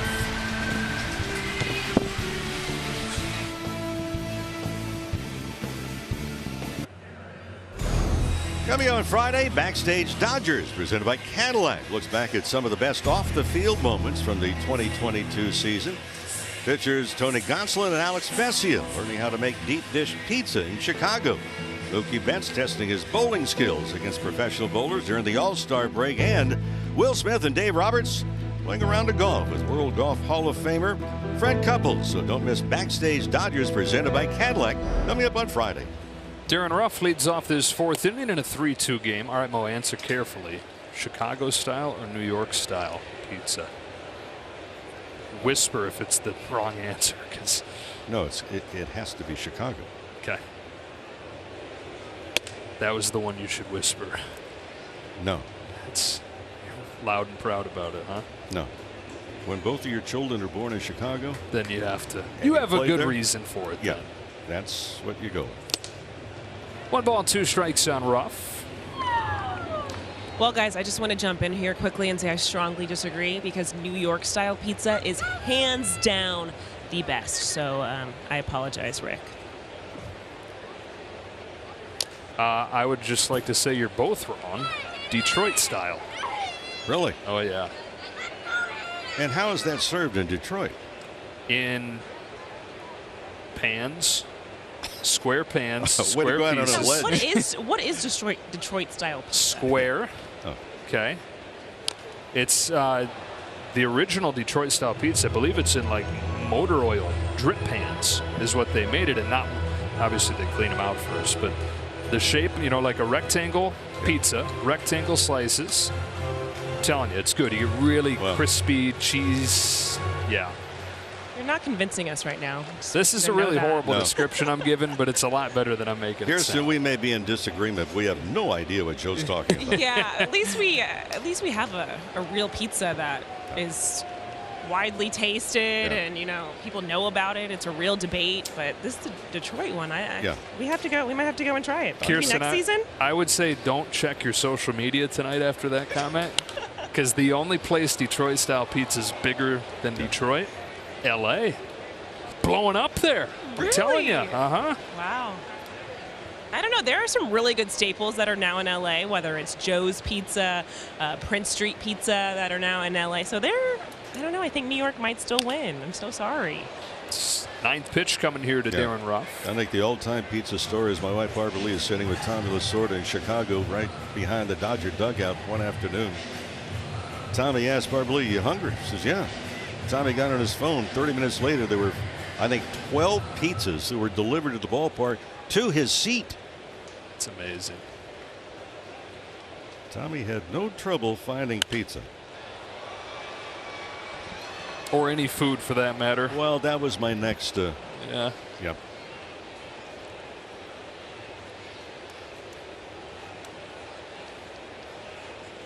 Andrew Heaney, 6 Ks through 3 innings. 26 over his last 3 starts. The 10th pitch to Darren Ruff is fouled again. And Heaney's been able to work the ball again upstairs with that fastball. And again, it's not 100 miles an hour. But after you're looking at the slider, and you see the numbers of the pitches he's thrown. Lofted down the left field line. Thompson in the move. He's got it. And Heaney wins that marathon.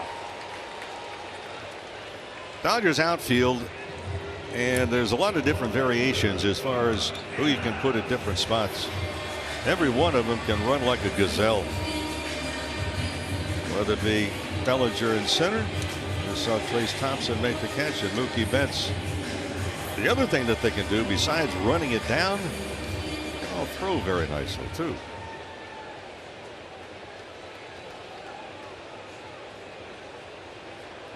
One gone in this 4th inning for Mark Canha. Yeah, Heaney's enjoyed help in a couple different ways pitching for this Dodger team. A defense behind him, and he's got an extraordinary run support. Yeah. 7 or more runs of support in 7 of his 9 starts with the team. And when you trust your defense too, Joe, is you're not afraid to pitch to contact, especially if you can change speeds. You can get a few ground balls here and there. Most of the stuff over tonight's either been strikeout or something hit into the air.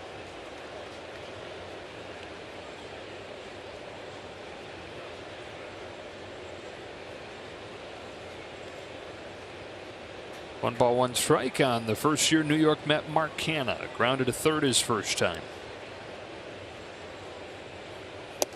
Canha was playing in Oakland and very under the radar there, but quietly excellent. Last year he stayed healthy for the first time for his whole career. He was an everyday player for the first time and put up good numbers. Even better this season in New York. He's been hot since he's joined the Mets. Hits this ball a ton, and this game is tied. And for Mark Canha, that's home run number 100 of his career.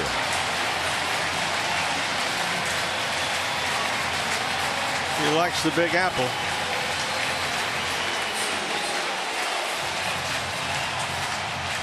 Canha, the last 13 games, has hit 400.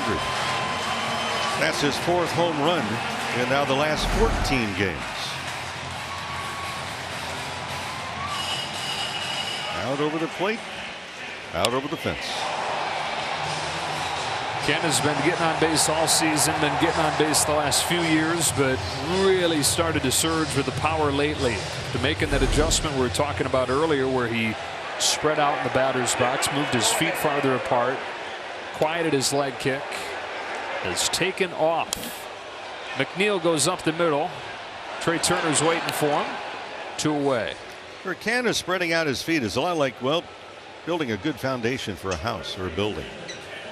Instead of being, narrow stance, and maybe you're not having the great balance, because if you start to analyze video of just really great hitters throughout the history of baseball, there are guys that consistently have good balance. Oh, they have pretty good swings, but balance. 2 gone for Escobar. Strike 1 from Heaney.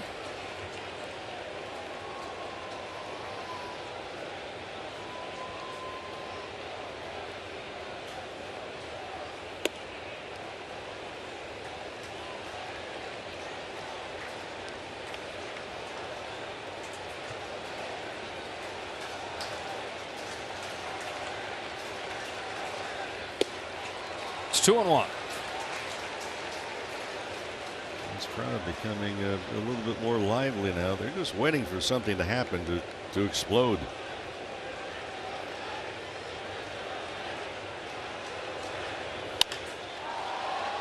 Side spinning fly ball to right field that Mookie Betts settles under and ends the 4th. A lot of strikeouts, a couple home runs for Heaney today. Tied at 3 after 4.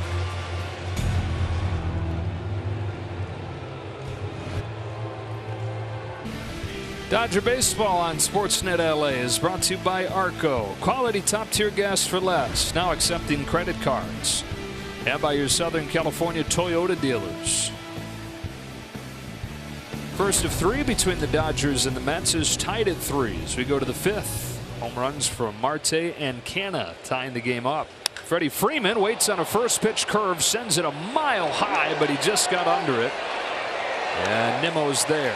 Well, we've seen Walker try to steal strikes with several hitters with that looping curveball, and Freddie was ready for it, just missed it. Yeah, somebody's going to run into it and send it about 9 miles if he keeps throwing it.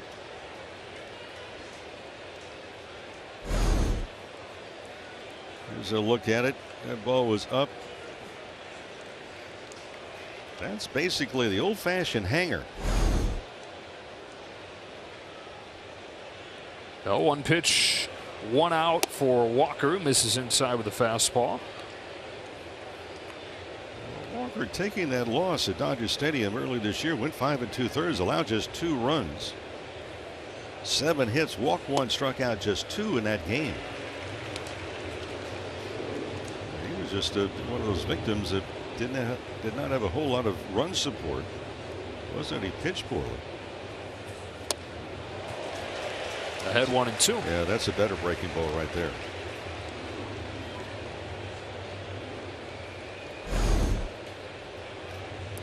This one has some depth to it, some sharpness to it.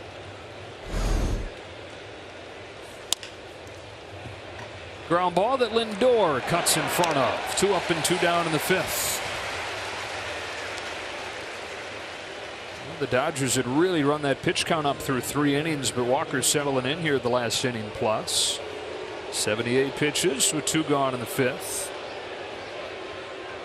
Dodgers had a long dry spell in last night's game as well. Before they finally got in a gear, it took till the 10th inning. They scored in the 3rd, did not score again until the 10th. Walked away with a victory. It was a happy flight. Late flight, yes, but a happy flight nonetheless to New York. Joey Gallo brought in the first run of the game for the Dodgers when he was hit by a pitch with the bases loaded. He was hit by the first pitch after Walker struck him out on 3 pitches his first time up. So they tried to go inside each of the first 2 at bats. The second one obviously too far inside hitting. That time they went away. They're going to stay away again. The breaker this time, 2-0.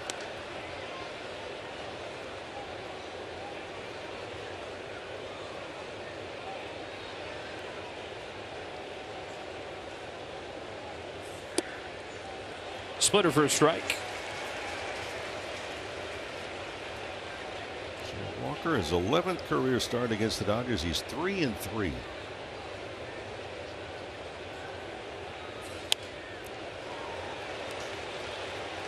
One of those 3 losses, game 1 of the division series in 2017 when he was with Arizona, he gave up 4 runs before he recorded an out. That was a moment that he points to as somewhat defining for the back half of his career. Looked himself in the mirror after that game and made a lot of changes. Strung together some good seasons. Gallo spoils that one, or apparently didn't get a piece. Swings over the top of the curve, and Walker has his first 1-2-3 inning.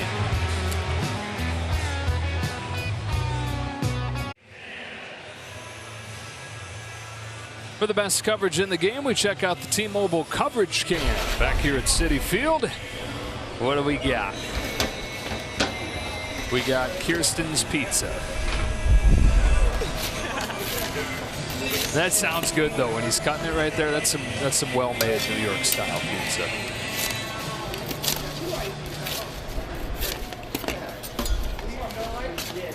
I would also like to just apologize to Slices of Detroit style pizza everywhere for the way that I described them. It was just horrible. It's way better than I made it sound. Just Google it. Yep. Google a place, go get some, and then you'll agree with me. No, don't worry about it. You have some oil cans placed under your front doorstep. 9-1-2 coming here for the Mets. James McCann leads off. Struck out his first time. 1 of the 6 for Heaney.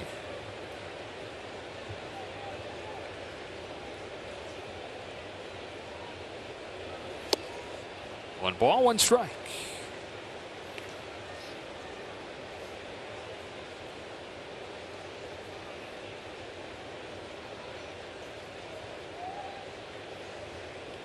One thing the Mets have not done particularly well is hit left-handed pitching.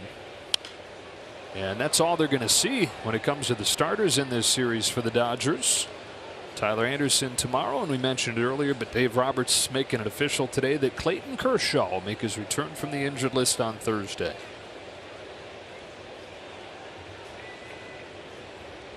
It's been in the works for a while, but everyone kept it very close to the vest. Checks his swing, but went around. Strike 3, 1 away.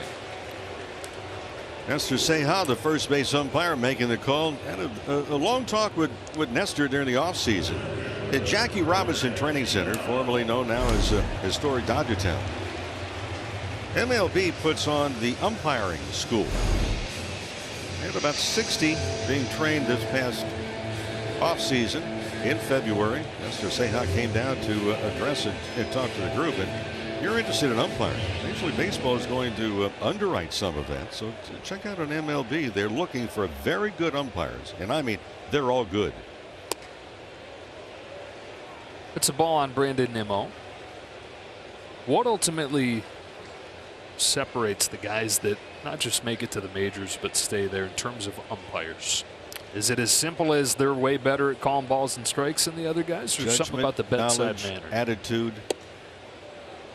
I think those 3, and that's glossing it over. Yeah. But the hours, and I've gone over a couple of different times in Vero Beach to see them and watch them. They throw everything in the book at them. They spend in the morning hours in the classroom going over rules, situations, positioning, and then they go on the field in the afternoon. And they practice their drills, plus at times they will be umpiring games, whether it be college games or high school games. And they are critiqued and they learn. And I mean, it's from early morning until late in the evening. And then when they are finally selected, do you think it's easy being an umpire? We get the advantage of seeing replays over and over. They get one look in real time. 2-2 on Nimmo. And that rule book, that baseball rule book, is its own I've always felt, Joe, if you are a baseball fan, I mean if you're a true baseball fan, or no one, you're looking maybe for a perfect gift, rule book. Base hit the other way. Nimmo's second knock of the night. Rule book is fascinating. Bob Guerin, the bench coach, and I, along with Nomar, had really kind of a testing our knowledge on the last road trip to Milwaukee on the bus from the hotel into the ballpark one morning. Just talking about different scenarios on rules. How many are aware that there are times you have to record 4 outs in an inning? It's in the rule book. I mean, you could live your entire life in baseball and find something new in that rule book every day. Exactly. Reading a passage. 1-on-1 out in a tie game in the 5th. Starling Marte at a home run his last time. He lifts this one off the end of the bat to left for Thompson. 2 out. Here's another book. If you don't want to go as nitty-gritty as the actual rule book, there's a book called So You Think You Know Baseball, and it's different scenarios that have actually happened, and it's basically a running quiz. It gives you these scenarios and then it quizzes you through the different rules. Really fun read. You're the runner at third. Fly ball hit the left field, less than 2 outs. You're tagging up. The ball hits the glove. You start to go. The ball pops out of the glove and he catches it before it hits the ground. When can you leave the bag? At the first touch of the ball on the glove. You don't have to wait till he catches it right before it hits the ground. Is that to keep the outfielder from playing because games? The rule was changed a long time ago because somebody, don't know who that somebody was, would take the ball, pop it up into the air, come a little closer, pop it up in the air, come a little closer. By the time they finally caught the ball, it was impossible for the runner to tag in advance. 2 gone for Lindor, who swats one through the right side. That'll send Nimmo first to third. And the Mets are at the corners with 2 out. One of the few throws that we've seen with Mookie Betts way offline, like 20 feet to the home plate side of the third base bag. Fortunately, Muncy able to come off the bag and field it. Now, are the Mets comparing notes going inside out against Haney because the shift was to the left side, right side was wide open?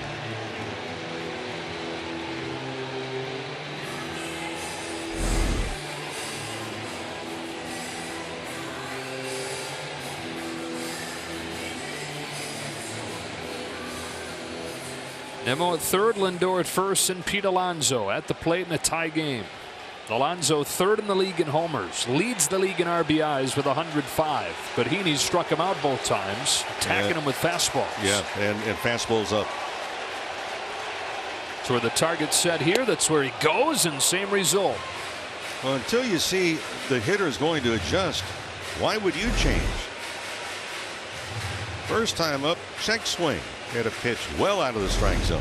Second time up, swing and a miss, fastball, upper limits of the strike zone.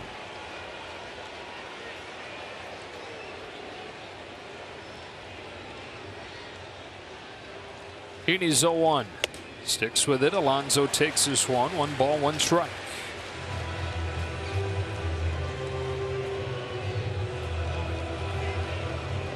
Would the Dodgers think about throwing through? I don't think Lindor would take off, not with Alonso at home plate unless there's 2 strikes possible. Lindor was caught trying to steal second in the first inning. Perhaps a miscommunication in a first and third play there. 2-1 on Alonso. And the newest Dodger, Heath Hembree, has started to warm.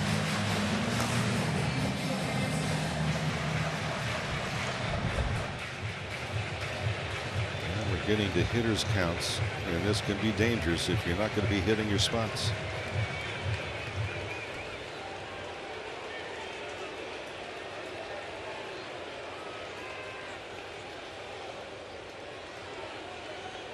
On 2-1, Alonso fouls it into the glove, and it's 2-2. Terrific pitch. Saw Austin Barnes sitting up inside, and that ball was even better than just inside. It was also up. Haney does not want the big man Alonso to be able to extend his arms and get leverage. That's where the power is generated.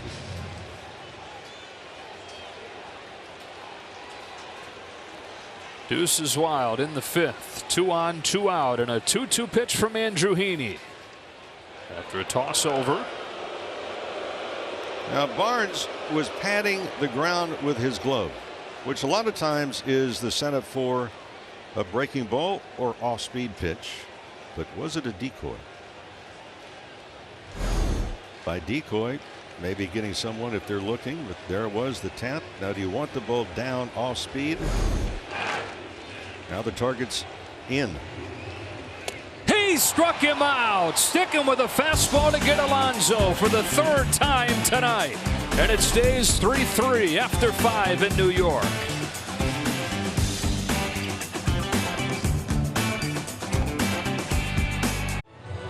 Celebrate Rams night at Dodger Stadium on September 6th and purchase a special ticket pack to receive an exclusive Rams night flag. For tickets, visit Dodgers.com/Rams.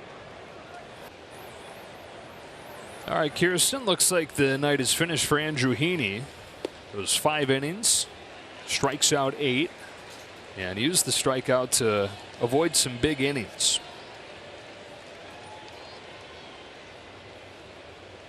Gavin Lux leads off this 6th against Taijuan Walker. Looping curve, cut on and miss. He had a 2-run single on the first pitch that he saw his last time. On a tough pitch, off speed away from him. Went with it. Evidently, Gavin Lux and his neck getting better.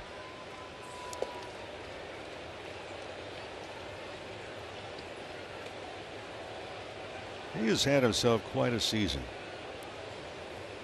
Around the 300 mark. The defense has settled down. The throwing has really settled down. Of course, he's been on a throwing program with some of the coaches and trainers on a daily basis. And if you see Gavin Lux throw the ball, it's more of a toss of the baseball versus an out-and-out throw that you might see from an outfielder. But he has worked hard, to his credit, and it's paid off. Pounds this one into the ground, and an easy play for Alonso for the first out of the 6th. And before Trace Thompson bats, a word from Carl's Jr. Bite into the sourdough star, only at Carl's Jr.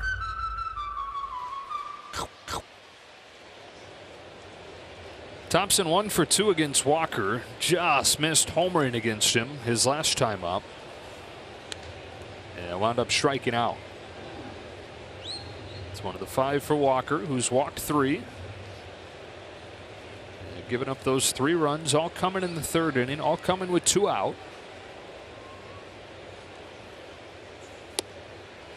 Since Lux had the 2-run single to make it 3-1, Dodgers are 0 for their last 8. And Seth Lugo begins to loosen.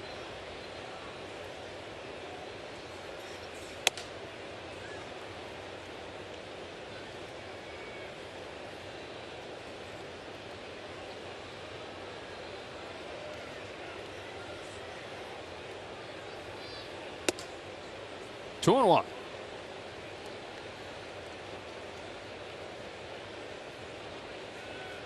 Thompson got in front of an off-speed pitch earlier and hit it foul. Would have had home run distance. Down the line, that's a fair ball. Second hit of the game for Trace Thompson. He's got a double. Go ahead, run in scoring position as Thompson delivers again.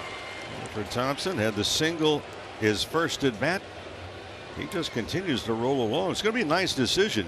Tough decision always for Dave Roberts, who's going to be starting. Who's going to get more playing time? You and I had a discussion of this earlier today about Is it going to be Trayce Thompson? Is it going to be Chris Taylor? But Taylor, in order to get back in there on a consistent basis, is going to have to make more consistent contact. And that base hit for Thompson is going to end the night for Taijuan Walker. Here comes Buck Showalter. Into the Mets bullpen in a 3-3 game in the 6th.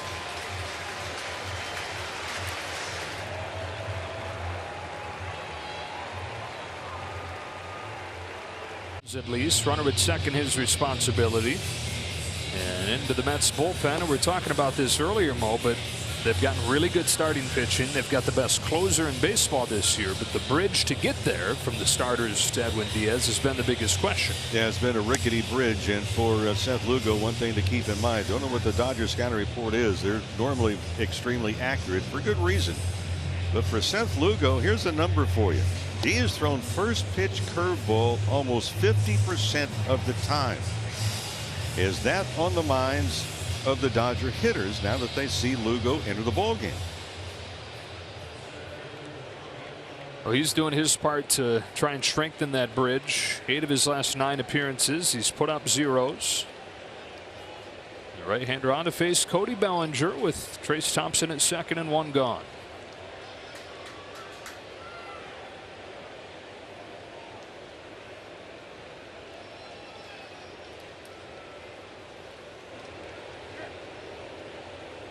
Bellinger's twice grounded out to the right side, 2 for 13 on the road trip.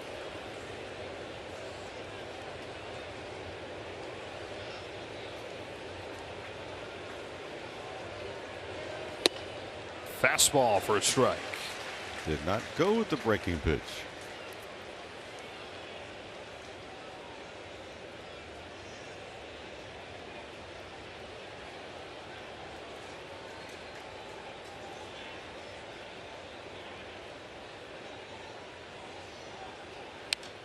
Fouls this one off, back-to-back heaters, and it's 0-2. Yeah, that's a pitch that Bellinger's had some difficulty with, although in that game yesterday in Miami, he went upstairs and really got on top of an elevated fastball very well.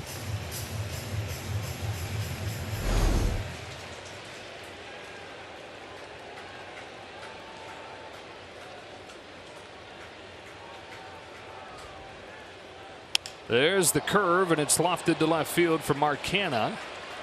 And Bellinger is out number 2. Lugo, the fastball that averages just over 94. The curveball, slider, occasionally a changeup. He's only thrown 17 changeups out of about 900 pitches that he's made. Is that enough where you're respecting it at all? Or No, you're not looking for it. If he throws it and he throws a good one, congratulations, but it's not a pitch that you look for. You're too vulnerable. You're looking for a changeup. You're vulnerable to everything else. 2-out chance for Austin Barnes, 1 for 2 today.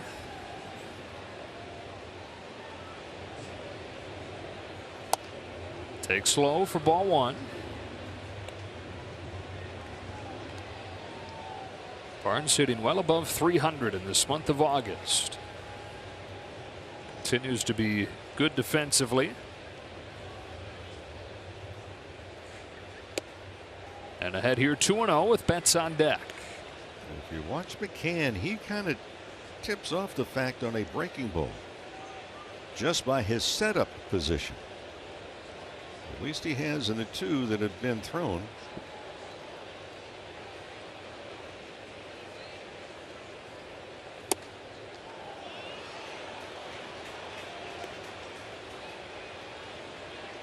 I love watching catchers because some guys would just basically tip off what's coming. And even those that do, it's not all the time, but it kind of gives you an idea of what's happening.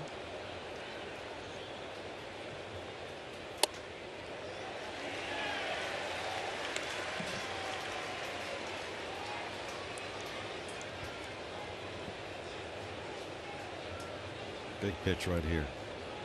This is a hitter's pitch. Do you come off speed 3-1 or you challenge him?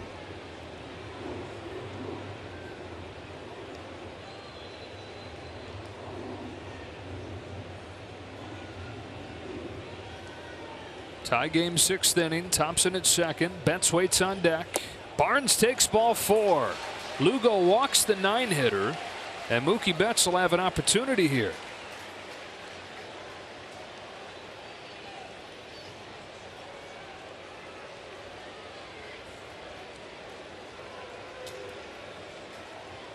I've seen Lugo 2 other times this year. So in that series in LA, the 4-game series, he picked up the victory in one of them, in spite of the fact he left town with an ERA of 9 against the Dodgers. And now he's got to deal with the hottest of the bunch here. Betts 1 for 2 today, 9 for 17 on this trip with 7 extra base hits. First one from Lugo is cut on and miss. Get the feeling in watching Walker and now with Lugo, the scouting report against the Dodgers may have been with a lot of hitters. Elevate the fastball. It's worked pretty well so far. On 0-1, Betts takes strike 2.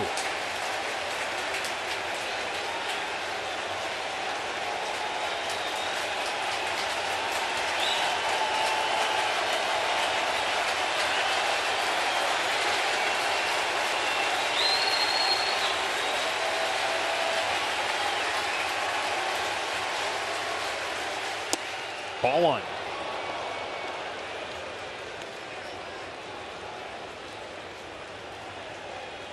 Mookie Betts, an incredibly low swing and miss rate this year. Only 8% of all of his swings have failed to make contact. 8%. 2 on, 2 out. A 1-2 is low for ball 2. All 3 runs for the Dodgers tonight coming with 2 out. All coming in the 3rd.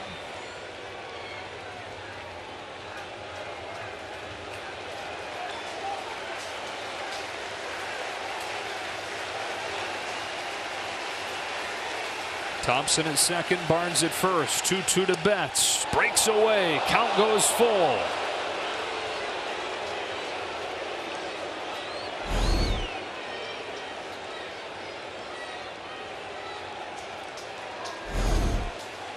From 0-2 to 3-2.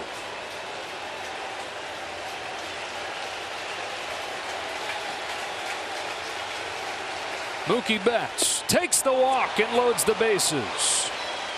3rd time Betts has been on tonight and passes the baton to Trey Turner.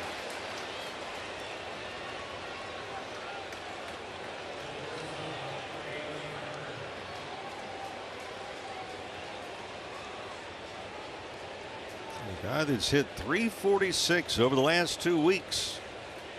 Chance to give the Dodgers the lead. Thompson at 3rd, he doubled. Barnes at 2nd, Betts at 1st, both taking walks against Lugo, whose first one to Turner is pulled down the line, foul.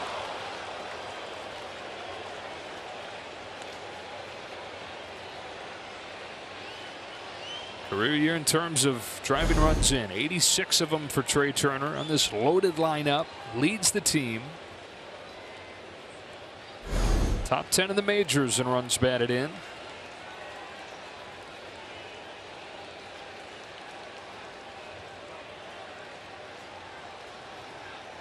Bases loaded, 2 gone. 0-1, cracked to right on a line, but it's righted Marte, and that's the inning. Dodgers leave them loaded in the 6th.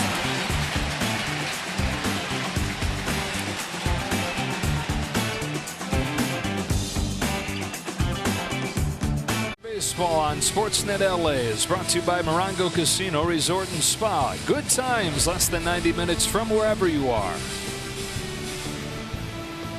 Back in New York, Dodgers with 3 runs in the 3rd inning. Mets getting single runs in the 1st, the 3rd, and the 4th. Tied at 3 to the bottom of the 6th, where we'll see the Dodger debut for Heath Hembree, who's 33 years old, out of Spartanburg, South Carolina. 10 seasons in the majors. This is his 7th different team. Dodgers picked him up from Pittsburgh midsummer. He's been in AAA and going to give a veteran a shot here down the stretch.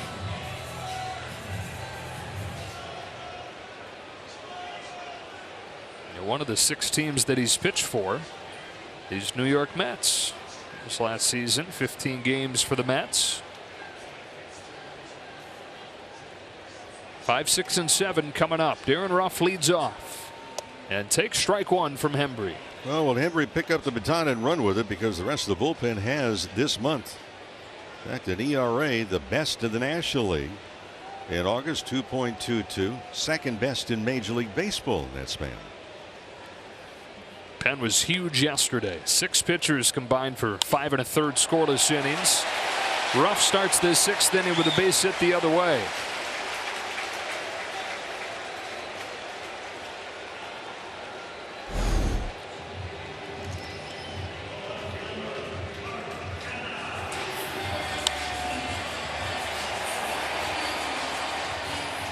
So no easing Heath Hembree into his time with the Dodgers here in this matchup between first place teams in a tie game. And now he faces Mark Canha, who hit a home run his last time, continuing his recent power surge. Career home run number 100.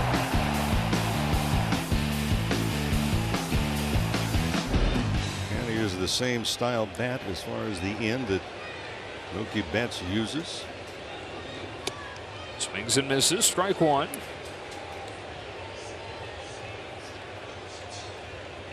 Hembree, a lot of teams, but the majority of his career spent with the Boston Red Sox, where he was part of the 2018 World Series team. Pitched in 4 games in that postseason run. Didn't give up a run.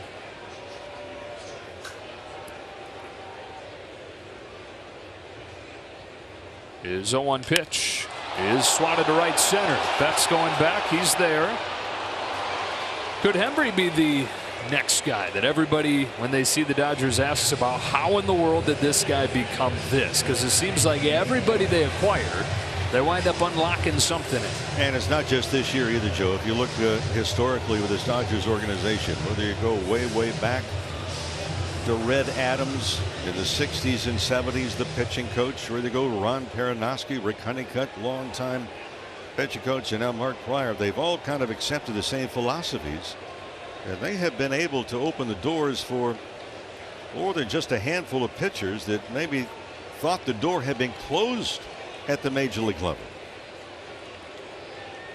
One away for Jeff McNeil, who's got an infield hit and grounded out.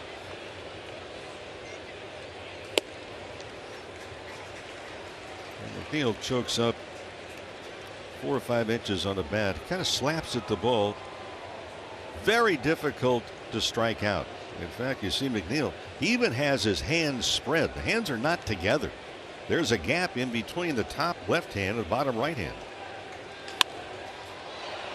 Fly ball to left field for Trace Thompson on his very unique knobless bat. We're talking about the different types. There are not too many of those across baseball. No, most hitters want something they can hold on to. Of course, most hitters are generating more power as far as the swing speed. Therefore, you have more centrifugal force. It's going to be fighting against your hands to hold on to the bat at the same time.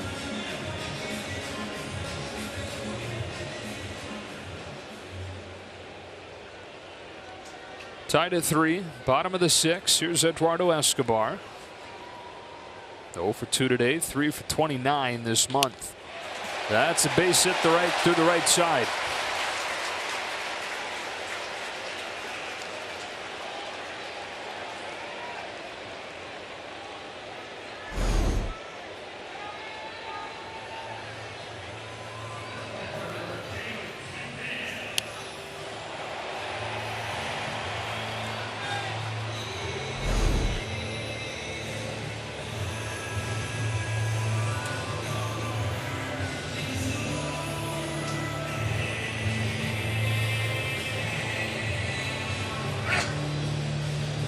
Two gone for the catcher, James McCann.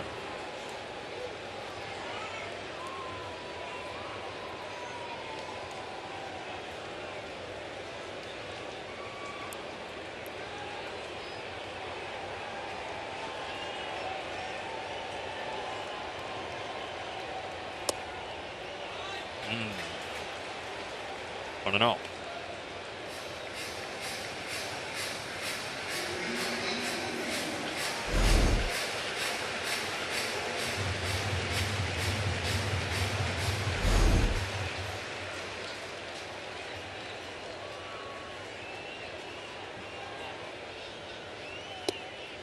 There's a strike, 1-1. That's a good strike. You get a hitter that reacts as if that ball is a rattlesnake and takes it, and it's a strike.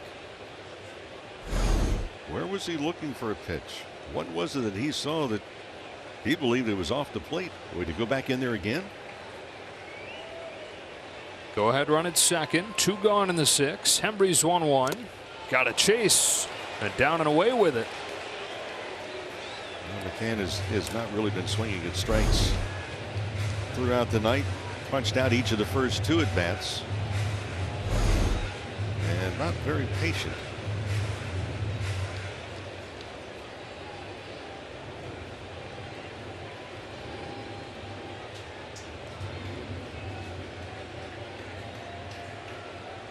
Hembry deals and misses high with the fastball.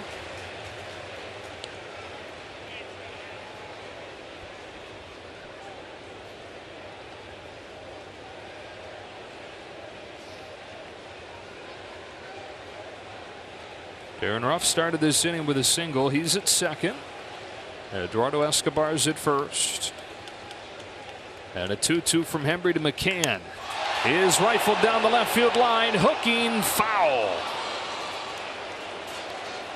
Well, a similar trajectory to it that the ball that Trace Thompson hit earlier tonight had on it. Promising off of the bat, sounded good, but hooked foul. Well, the outfield not playing exceptionally shallow right now. The most shallow maybe in right is Mookie Betts. I'll tell you what, Darren Ruff had a huge lead to begin with and a gigantic secondary lead.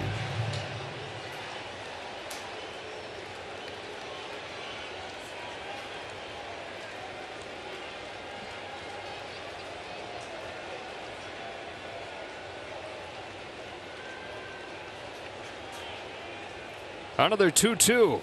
Got him. Heath Hembry puts up a 0 in his first inning with the Dodgers.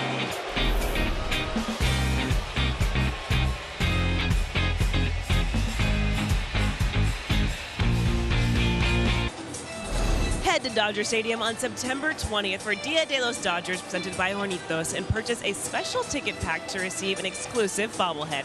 Buy a ticket to each of the doubleheaders to receive both bobbleheads. For tickets, visit Dodgers.com/ticketpacks. All right, Kirsten, first of a 3-game series between the Dodgers and the Mets here in New York, and in the 7th inning it'll be the left-hander Joely Rodriguez. Well, they bring in the lefty because the Dodgers will have scheduled 4 consecutive lefties and 5 of the next 6 left-handed batters. Freeman, Muncy, Gallo coming up here. All 3 runs for the Dodgers tonight came in the 3rd inning. Left the bases loaded last inning. Fastball, changeup. Show the slider a little bit, but very limited number of sliders he's thrown. For a guy who's had quite the career path. Broke into the majors with the Phillies in 2016, did Rodriguez. Pitched there in 16 and 17. And then 2018 and 19, back and forth between Japan, a couple different major league organizations, but only in the minors. That is served by the bag and into left field for Freddie Freeman. On his way to second, trying to turn it into a double, and he does. Freddie Freeman puts it in play and puts the go-ahead run in scoring position. Rodriguez drops down from the side, slings it around his body. And for Freddie Freeman, an inside-out swing to perfection. Get off me, ball. Yep. His hands may be ringing right now, but a base hit will take away the sting. Freeman's first hit of the night, and just like that, they're threatening again.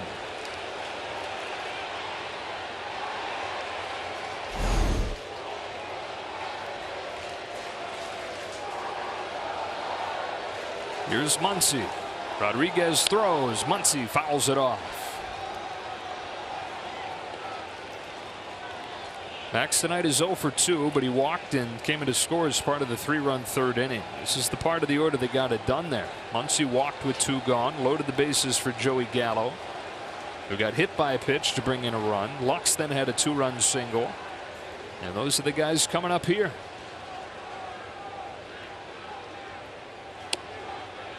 Top of the zone, strike 2.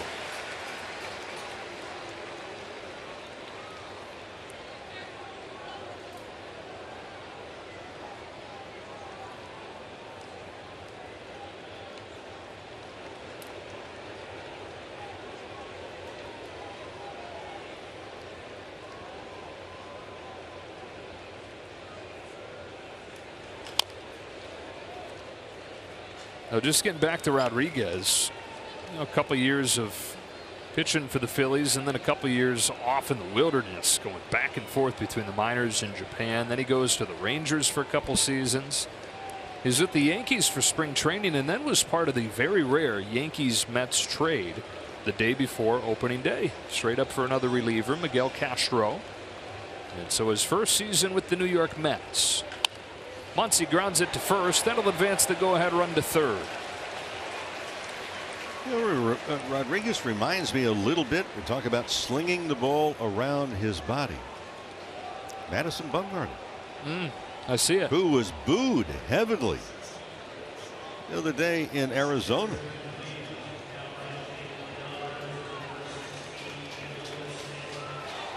Pinch hitter coming up here for Joey Gallo. It's Will Smith, who's knocked in 28 runs in his last 25 games.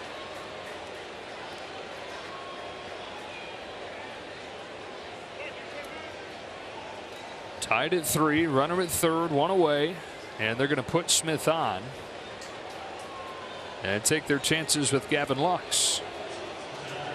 Well, it keeps a double play into play. Gavin Lux there for a while had gone 67 at bats without hitting a ground ball double play. Well, he finally hit into one about 10 days ago. But with his speed, very difficult to double up.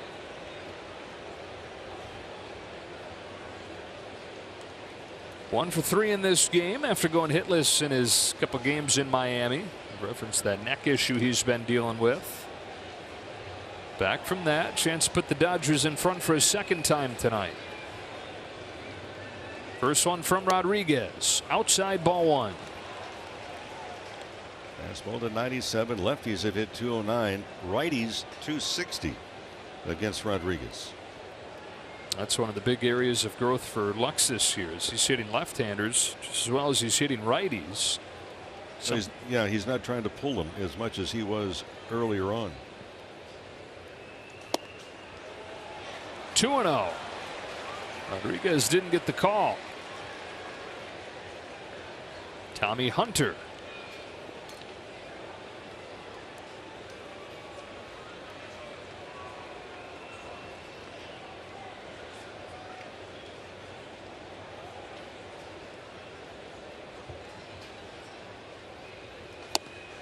Two and 1.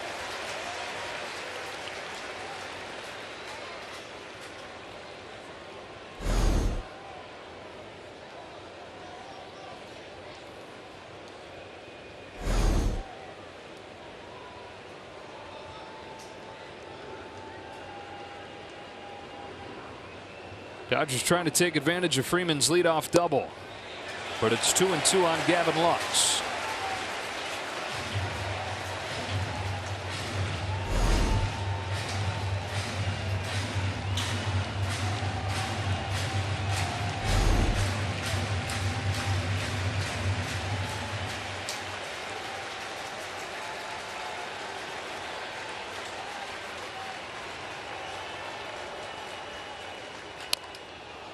Stays at 2-2.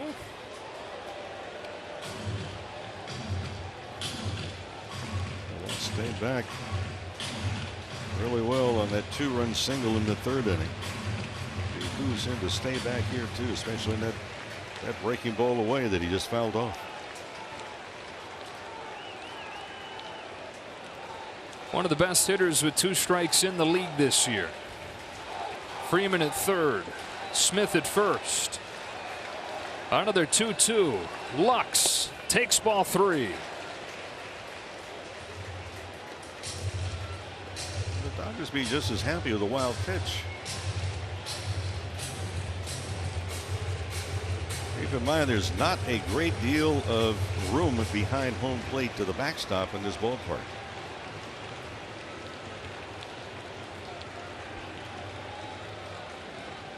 Three-two pitch. Lux comes through again. Base hit center field, and the Dodgers lead 4-3. Lux has knocked in 3 of the 4. And just you're saying, Joe, he has really buckled down against left-handed pitchers. He had a tough pitch. This was out away from him as well. So on a 3-2 pitch for Lux, stays with it, reached out, lines it up the middle. And for the Dodgers, another 2-out RBI. The 156th of the year. And a pitching change here for the Mets. Dodgers back in front with their first run since the 3rd.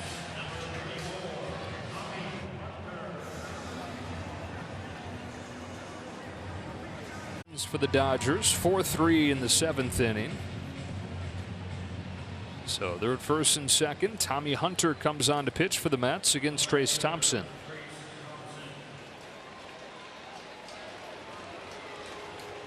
A lot of fastballs, a lot of cutters, not a lot of curveballs.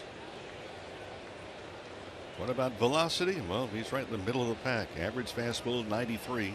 He will top out occasionally about 95.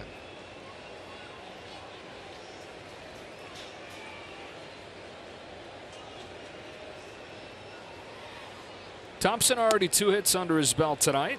Single his first time, double his last time.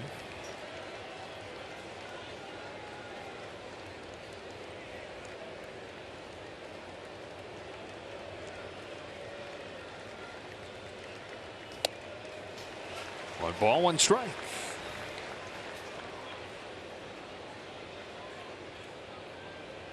Tommy Hunter in his 15th big league year. That's the 7th team that he's pitched for. He's in his 2nd season with them.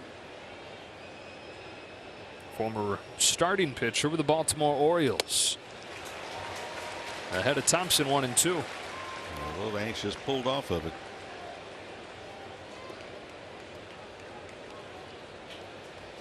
Trayce Thompson, the last 6 games is 8 for 17. 4 extra base hits. We'll do the math for you. That's a 471 average.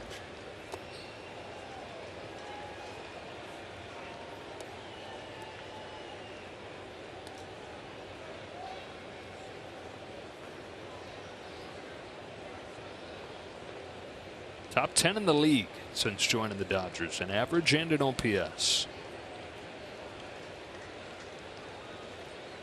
Scott Smith at second, Lux at first, a 2-2. Misses down and away. Count goes full. We've seen him with some good takes tonight. Tempting, but not good enough right there.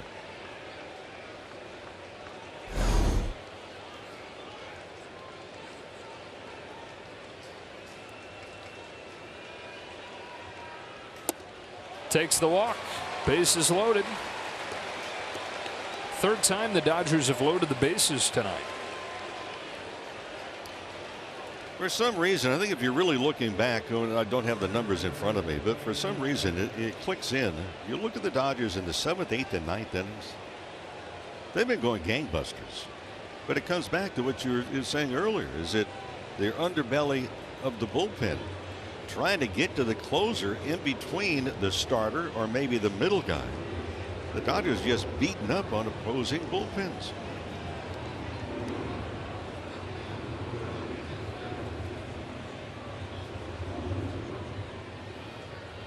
Bellinger with the bases loaded, swings and misses, and they get starters out of the game so fast that you're exposing the worst parts of those. And bullpens. they do that because the Dodgers don't chase a lot of pitches.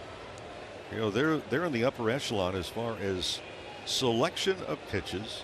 They build up pitch counts of starters and therefore can get to the bullpen maybe earlier than other teams. Got 7 hits tonight, but they have 7 walks as well. Bellinger behind 0-2. Yeah, and you see how far Bellinger went down. That was a breaking ball. But every time that you are dropping your head down, you're having to reevaluate the flight of the baseball. Now watch I mean, that's dropping like 3 feet.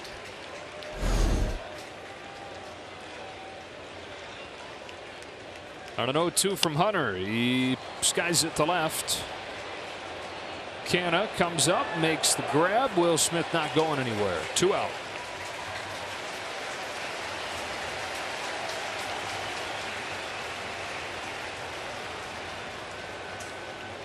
You know, the other thing that's amazing about the totals the Dodgers putting up 7 through the 9th inning is that most 9th innings at home, they don't hit. No. So there are fewer opportunities 7 through the 9th in most teams.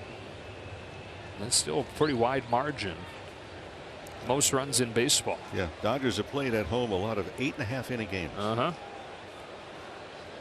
Trying to get to 90 and 38 tonight. Incredible numbers. Big at bat here for Austin Barnes. They've taken the lead, but a chance for some insurance. Barnes has a hit and a walk. First one from Hunter. Cut on and miss.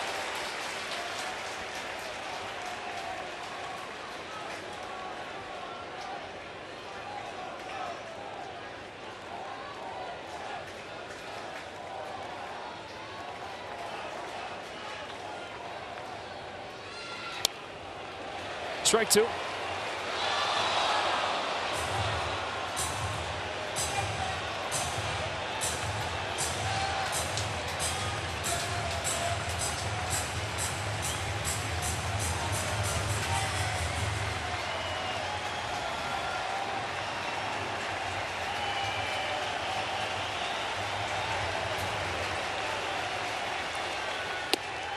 Ball 1. Outside. Amateur umpire night is gotten rather boisterous.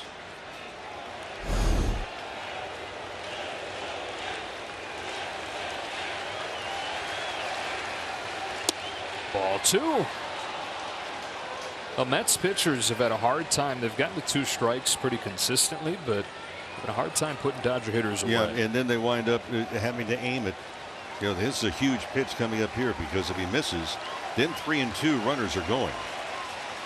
On 2-2, Barnes chops it foul. We'll do it again. Nice play, Dino Ebel.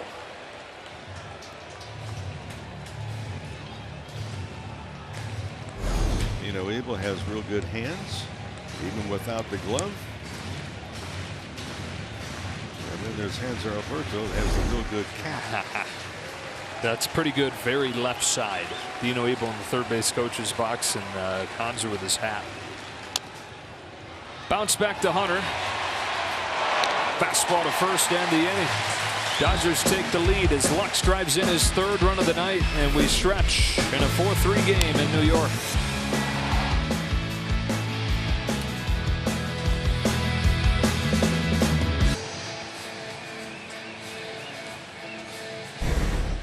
The Nissan calendar as this road trip continues. Tomorrow, Tyler Anderson for the Dodgers, Jacob deGrom for the Mets, and then Clayton Kershaw makes his return from the injured list to go on Thursday against Chris Bassett.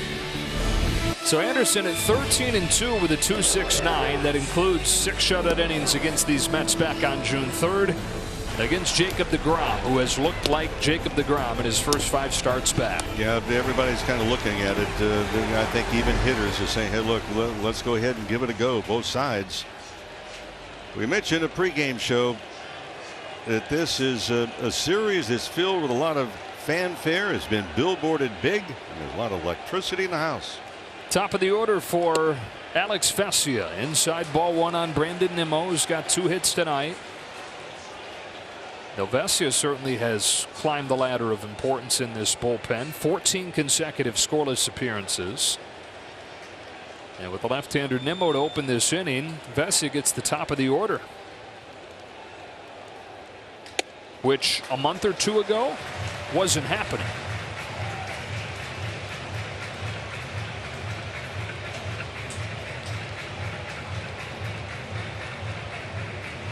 But then he turned it around.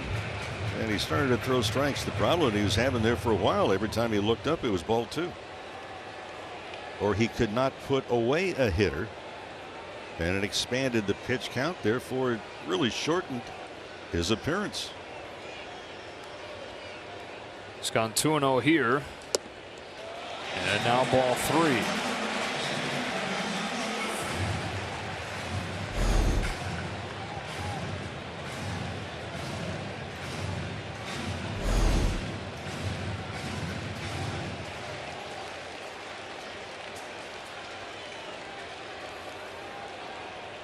Brandon Nimmo leading off the inning.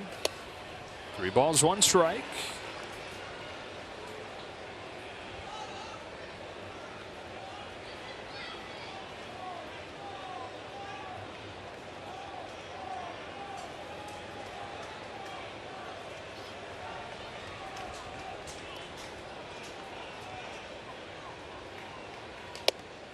Full count.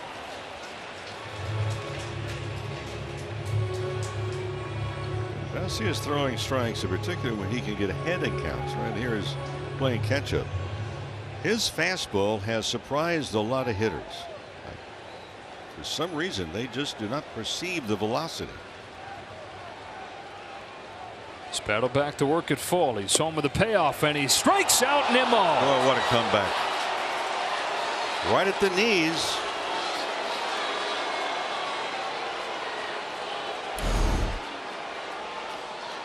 See the target right down the middle. Well, the pitch is there.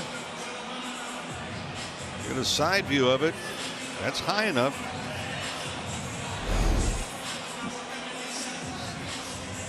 That is strikeout number 10 for the Dodgers, and so everybody gets free Jumbo Jacks tomorrow with the purchase of a large drink. Big first out after he fell behind 3-0. And now Starling Marte, who's got a home run tonight, got a chase on a first pitch slider.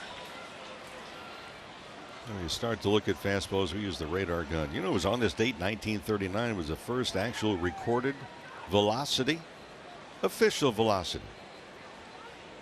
The machine was called a speed meter. 1939. The speed recorded, well, they went off number of feet per second. It was at 94.7 miles an hour. So what we hear is the world velocities have gone higher and higher. Well, this is 1939 with the speed meter. It was reported. The speed meter, by the way, was owned by the Indians, and it was the Cleveland Plain Dealer that measured the velocity of the throw, the local newspaper.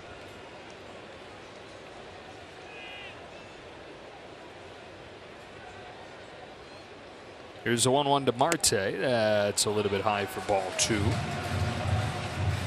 Wasn't that far from then when they were measuring Bob Feller's fastball by putting it next to a motorcycle. And Feller throwing the baseball, and what reached the target the fastest, the baseball or the motorcycle, with the police officer riding it. Yeah.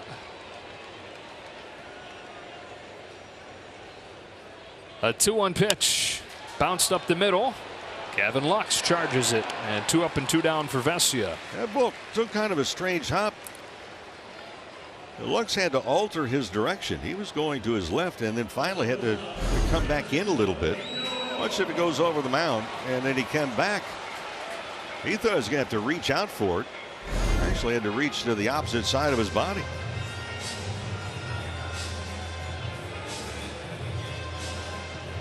Vesia's trying to do something the Dodgers haven't done yet tonight. That is work a clean inning. Have to earn that. Francisco Lindor, who's hit by a pitch, and he's got a single. 21 home runs for Lindor, second on the team behind Alonso. Strike 1. Obviously, you love to go 1, 2, 3, get out of this inning and not have anyone on base. And the big bat of Alonso will come on to hit.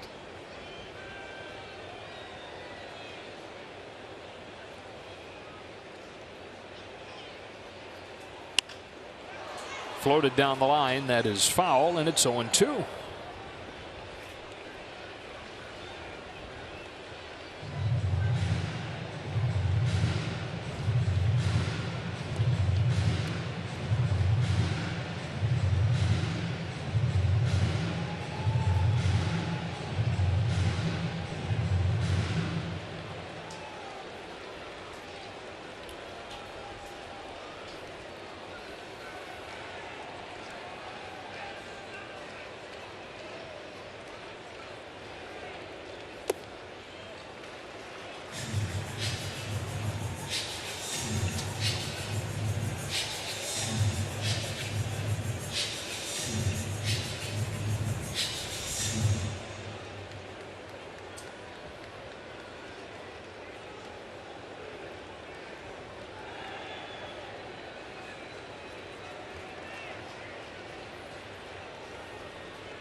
Vessia's 1-2 pitch.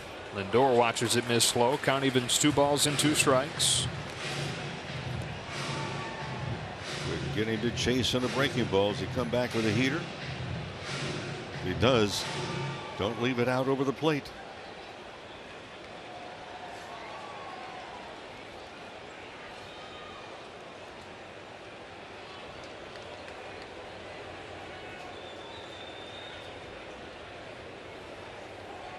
Two. Full count.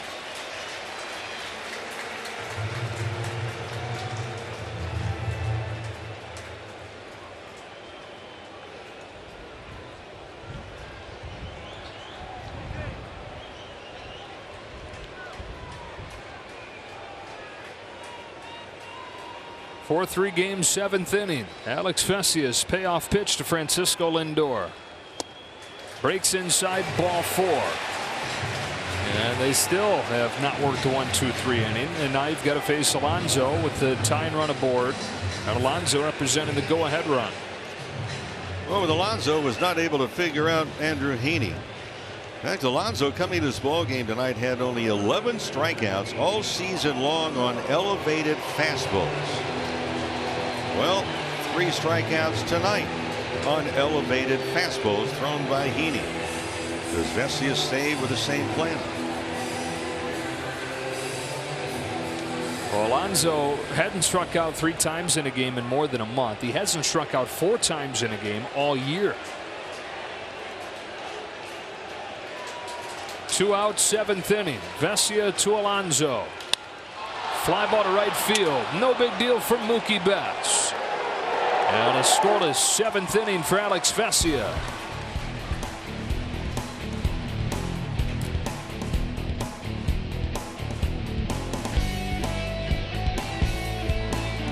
To the 8th inning. Pete Alonso flying out for the 3rd out of the inning. Not happy. No, if you need fire, you need kindling. Yeah. There's the start of it.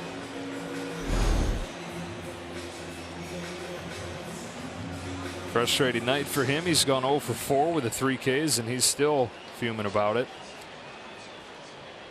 Looking up into the rain now. Rain has started to fall here at Citi Field as Michael Gibbons, acquired at the deadline from the Cubs, comes on to pitch. The weatherman was about an hour off. Top of the order. Betts takes a strike. What was he saying? 11? Said at 9. Oh, okay. So an hour late. Better than an hour early. Absolutely. This is just irritating moisture. Nothing heavy enough to stop it. This is less moisture than the dry days in Miami. Went through a few rainstorms. Yeah. Going back and forth between home and Miami the time down there. It's like going through a car wash.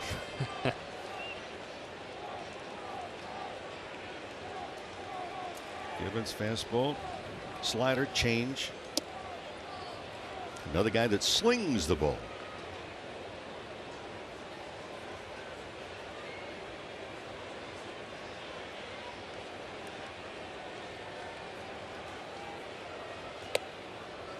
Two and 2 on Betts, just missed. Evan Phillips has started to warm. It'll be interesting to see how the Dodgers handle the last 2 innings of this game. Craig Kimbrell going multiple innings yesterday, likely unavailable. Ground ball to a perfectly positioned Jeff McNeil. And Betts is the 1st out of the 8th. And what a job that Chris Martin did in the bottom of the 10th inning last night. Came on with a couple of runners on base. Dodgers led it 3-2. He got the strikeout looking and then a foul out. Game over. Happy flight to New York. One away for Turner. Boy, he's quietly been a great pickup, hasn't he, Chris Martin? He's listed at 6'8". He's every He's bit like of a it. 7-footer when you get next to him. Yeah. Has to be imposing. You're your home plate looking out. It's a ball on Trey Turner. We check in with Kirsten. Well, Joe, you guys just said it. When it comes to Chris Martin, he quietly has been having a lot of success once he switched over and joined the Dodgers. And he talked about that last night, and he actually gave all of the credit to the pitching staff, but also to Will and Austin Barnes. He says how they navigate through the lineup, they work with him so closely, they ask him for his best stuff, and so for him it's just about going out there, staying in the moment, staying confident, and really just executing the pitches that he has. But he said that Will and Austin, they make it so just easier and really just kind of to the point, if that makes sense. Yeah, since joining the team and having those two guys as his catchers, 14 strikeouts, no walks. And since coming back to the majors a few years ago from Japan, the most walks that he's ever issued in a season is 6. It's a ball on Freddie Freeman. Well, I talked many times about pitchers being able to read the swings of hitters. Well, the Dodgers, between Will Smith and Austin Barnes, they read hitters very well. Of course, they have a plan when they're going into it. Spend a lot of time on research, talking to the pitchers. Pitchers have a meeting every day. Hitters have a meeting every day. But then the application during the game. And you can't go through a game without making some adjustments. The Dodgers to this point have been excellent in doing so.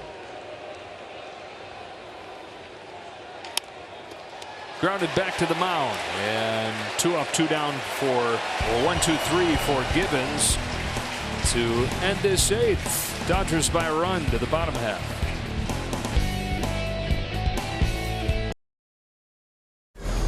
Bottom of the 8th in New York. Dodgers up 4-3. It was a Freddie Freeman hustle double, Jerry, and then Gavin Lux, 3rd RBI of the night for the lead. You cannot spell clutch without Gavin Lux.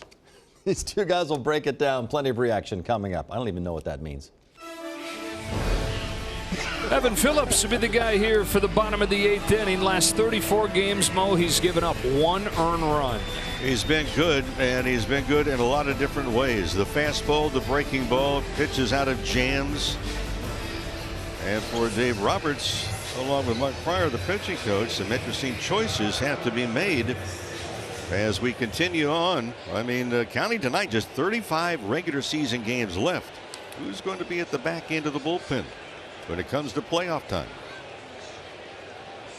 Again, Craig Kimbrell, multiple innings yesterday, so likely unavailable tonight. Could it be Bruce Stark-Gratterall for the 9th inning? It's going to be Tyler Naquin pinch hitting to open this 8th, and he fouls off the first one from Phillips. Pinch hitting for Darren Ruff. So it's Naquin, Canha, and McNeil coming up.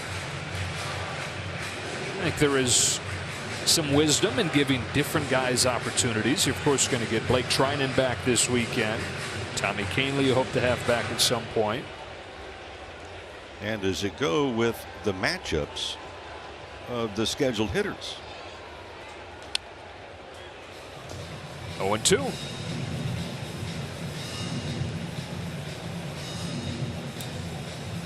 Phillips, another guy too, Joe, that at times it looks like the reaction of hitters. They're surprised by the velocity of the pitch. Do they pick it up out of his hand clearly?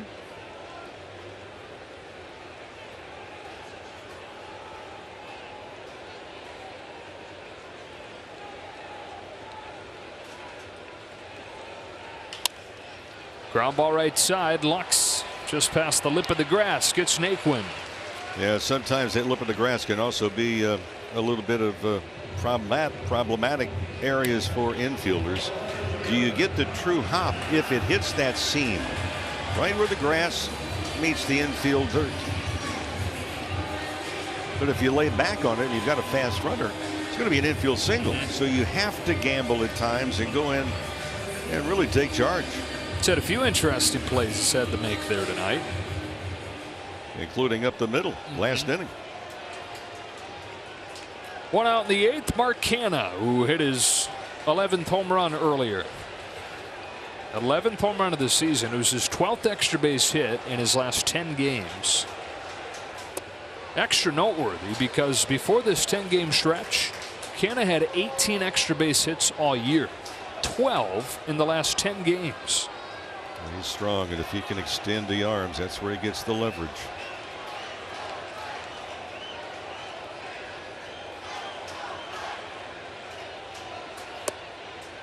Two balls, no strikes.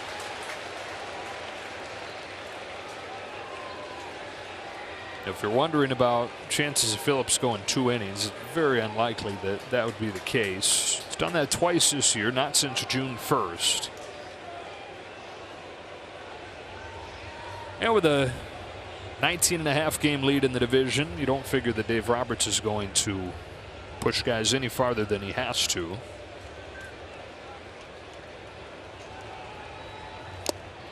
Fouled off, 2-1. It's game one of the championship series, maybe, but game one of this series in the middle of August. An excellent point that you're taking, because right now Dave Roberts is trying to, if anything else, eliminate the workload and start to get ready. They have the luxury of an 89-38 record. So how do you get rest? Well, they're talking about, first of all, a 6-man starting rotation to kind of spread the workload. 2-2 on Canha.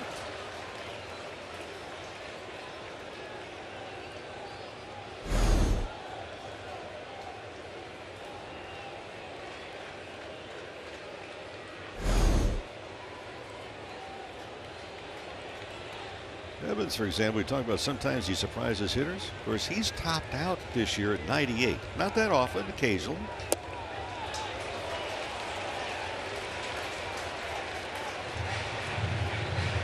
And he throws the slider, Phillips does, more than any other pitch. Oh, he has the fastball and the cut fastball, but he considers them two separate pitches.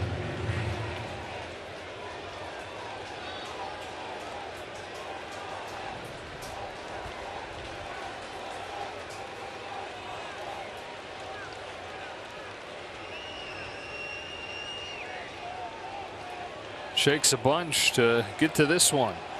3-2 to Canha. Chopper. Turner. 2-out. Taking care of business. What a find. What a development story. I mean, it's one thing to find him. It's one thing to unlock a thing or two, but the growth that he's made in a little more than a year that he's been in the organization, it's a different guy than the one they acquired. And that's been the pattern of this Dodger ball club. They see something. Now, what that something is, we don't know, but it's in the eye of the beholder. And they go out and they see these guys and they say, well, is it a tweak here? Is it a tweak there? Then they look at the makeup. Does he fit with our organization? Yeah, that's one thing that everybody, they talk about Evan Phillips, raves about, his growth mindset. Absolutely. Leaning into the organization's ability to find those tweaks and being totally open to whatever they have for him. Strike one on Jeff McNeil. Well, I think Phillips realizes, along with some other guys that have been developed and have really reached a different plateau, that they're being foolish if they are not open to suggestions, because the Dodgers spell it out very simply, and they've got a pretty good track record on top of it. And if you're a guy like Phillips, you got here wondering if you were ever going to get another chance. So why wouldn't you be open?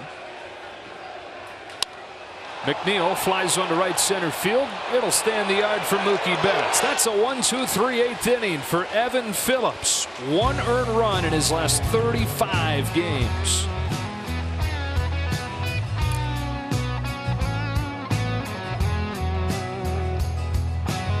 Gavin Lux has knocked in 3 of the 4 runs for the Dodgers. Broke a 1-1 tie back in the 3rd inning with his 2-run single with 2 out. And then did it again in the 7th, breaking a 3-3 tie with his 2nd hit of the day. Strike one on Max Muncy. Lux due up 3rd in this 9th inning against Michael Gibbons, who set down the top of the order in the 8th.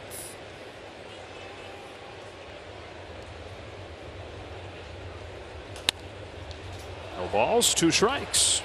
1-run game, and for the Dodgers looking at some missed opportunities. They've left the bases loaded. Not once, not twice, 3 different times tonight.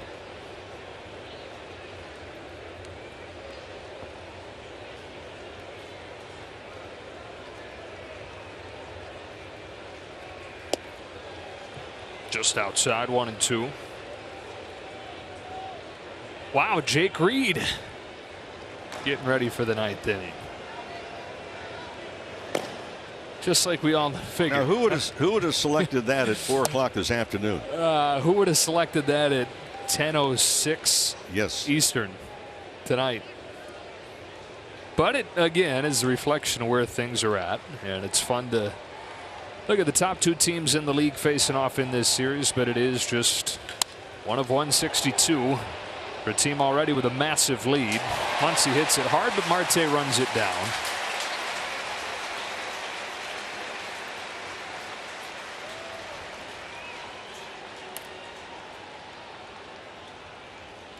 Are there any definitive answers when you look at the dust that has settled in this series?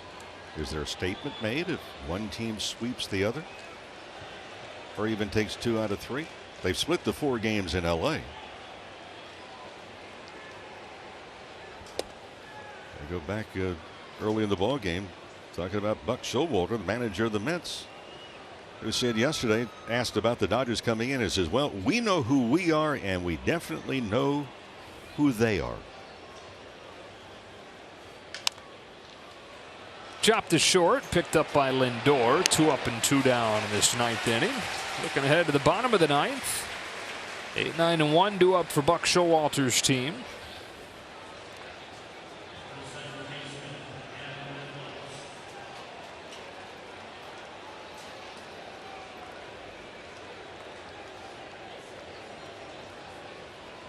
And the man of the night, Gavin Lux.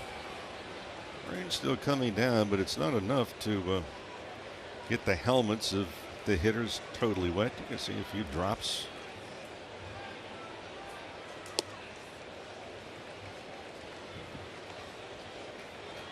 You're talking about those missed opportunities, Mo. Rest of the team 0 for 9 with runners in scoring position tonight. Lux has gone 2 for 2. Rest of the group, though, 0 for 9. He's had a great night. Been busy defensively on top of it. We're almost in September, and it's continued to evolve from an impressive start for Gavin Lux to an encouraging first half to this is now borderline a full season at an all-star level.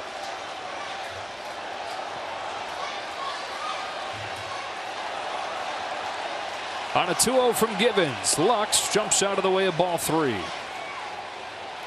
When young players come up, there is a point in time that you can see their growth. You can see the fact that they get more confidence,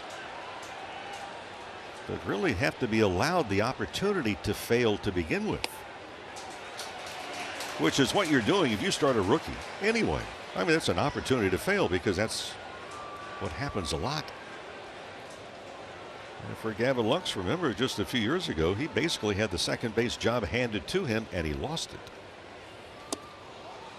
He's got a walk here. 3rd time he's reached tonight. So it's not been all flowers with Gavin Lux. I mean, he's gone through the school of hard knocks. I think self-examination of a player on where he is, where he wants to be, and how he's going to have to do certain things in order to get there. And because he arrived so early, in some ways a victim of his early success in the minors. Yeah. He got there before anybody else does and had those failures at the big league level. At the age of what, 21, 22, he's still just 24. And thrust into it. Trace Thompson with 2 away, looks at a strike.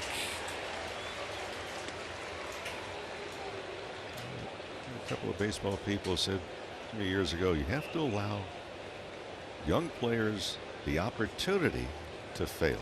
You don't want them to fail, but somewhere along the line they're going to. And for younger players that are coming up, if you're looking at high school and college and semi-pro and maybe in the lower minor league level, few of them have struggled. Most of them have excelled at every level. That's how you get here. Yeah, I'm reminded of the late Kenny Howe, a teammate, the '81 team, and then a pitching coach at the minor league level, and also with the Dodgers at the major league.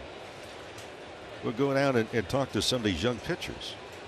They just tore up high school. I mean, they did everything. Said, hey, were you really good in high school? Yeah. Was there maybe 1 or 2 guys in your entire conference that maybe you had a little trouble with? Yeah, I said, well, they're both here. All the guys you used to get out, they're somewhere else. But the 2 guys you had trouble with, they're here. And a whole bunch of their friends. Yeah.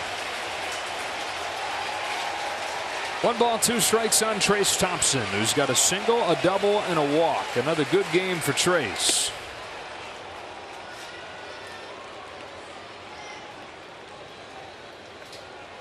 Kenny Howell also told him, he said, hey, in high school, another team, they come to your school in the big yellow bus. They don't here. They come in luxury coaches. 3-2.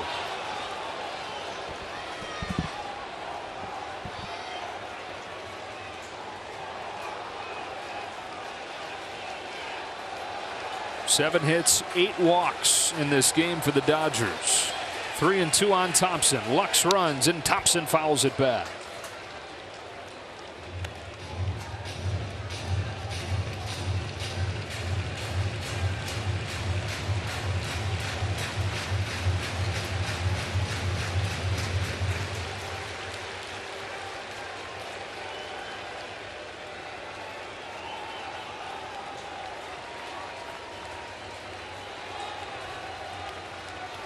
Another 3-2.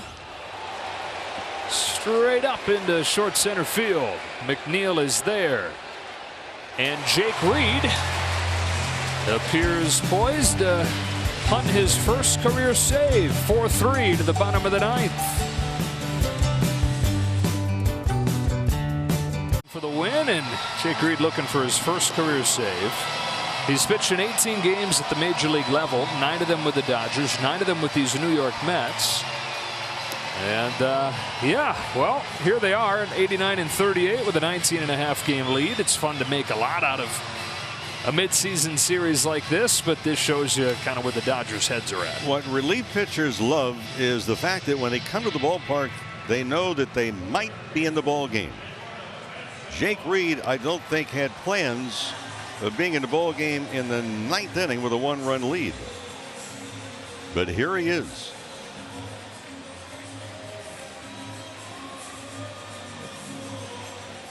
Yeah, trying to continue what the bullpen's done. You saw last 4 games, nothing doing against him. Trying to make Gavin Lux's night hold up. Knocked in 3 of the 4 runs. The Dodgers trying to go to 4-1 on this road trip, looking for their 45th win out of their last 55 games. Well, Joe, just watching Reed warm up, he throws that knuckle curveball. He digs in the index finger of his right hand into the baseball, pushes out with it, and he did not throw a strike warming up with that pitch.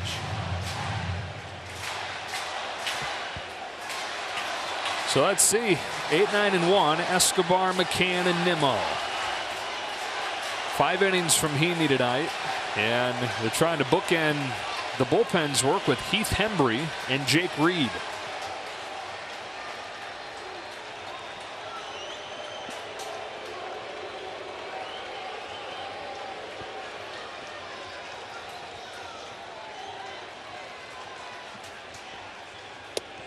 Strike 1 to Escobar.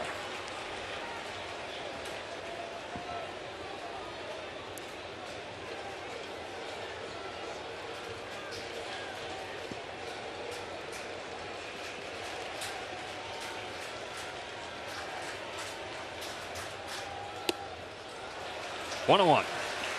The rain still not really a factor to affect the game. However, balls hit in the outfield, they're going to be wet.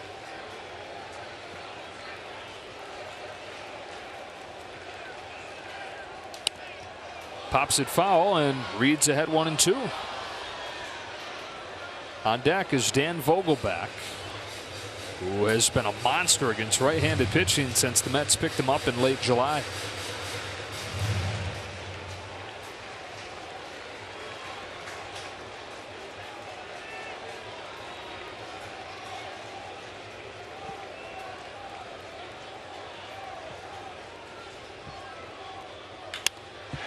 Base hit to lead off the 9th for Escobar.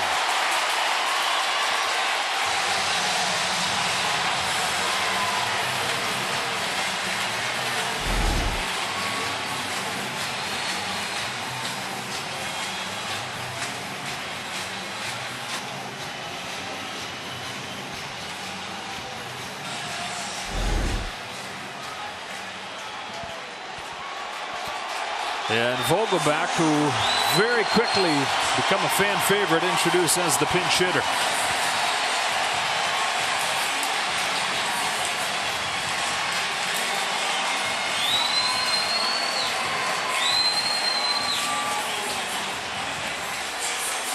30 games of the Mets, 865 OPS, all-star territory.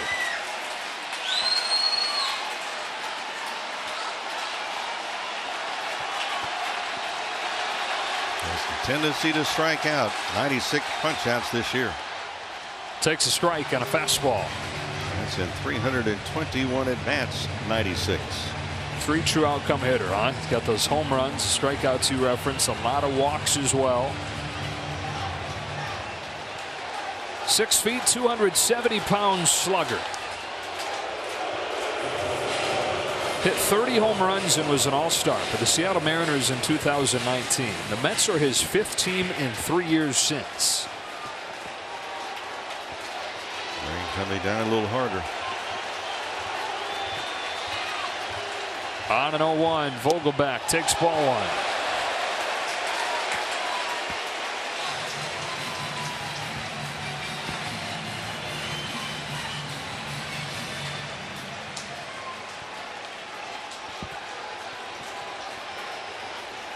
And right now it's just flat out raining. This is not drizzle.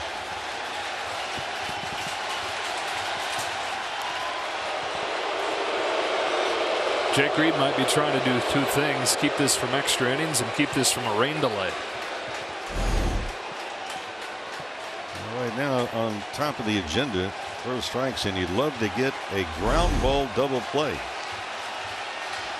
The 1-1 to Vogelbach is high for ball 2. Top of the order next. Yeah, not going to get the ground ball, and the pitch is up and away.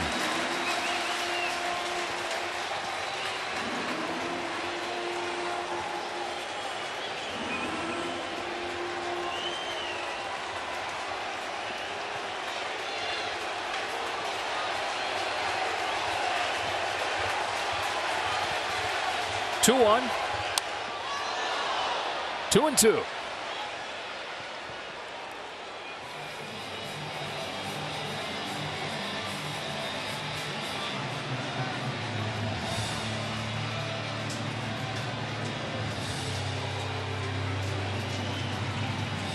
Well, in the context of the standings, these games, all these games, not just these 3 head-to-head, but much more important to the Mets, who have a 3-game lead over the Braves in the division.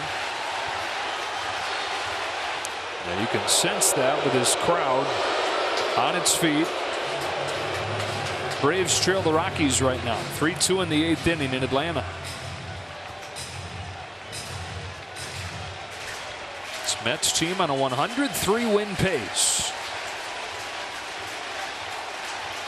2-2, full count.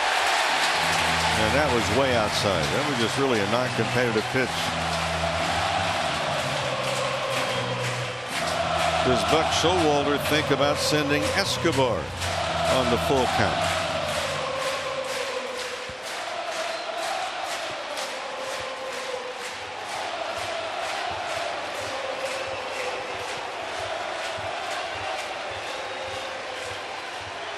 Not running.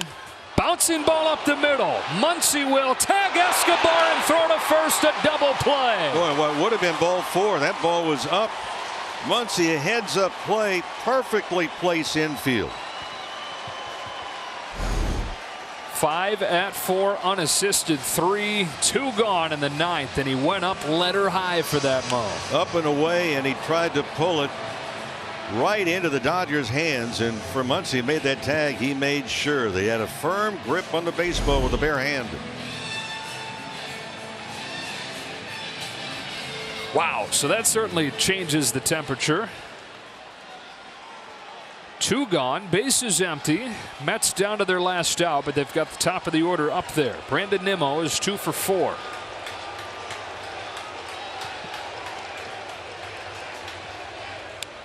Fouls it back, strike 1.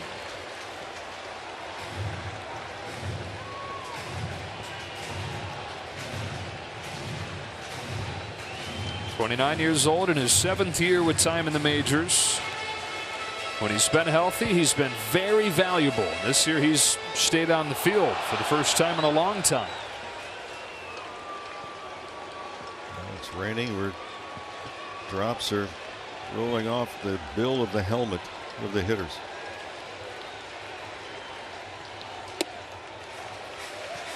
After Nimmo, it's Marte. Dodgers got 3 in the third, 1 in the seventh. Mets single runs in the first, the third, and the fourth.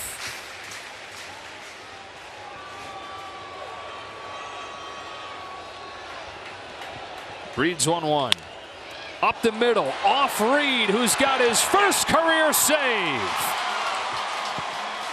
And celebrates it in style as the Dodgers take the first game from the Mets by a final of 4-3.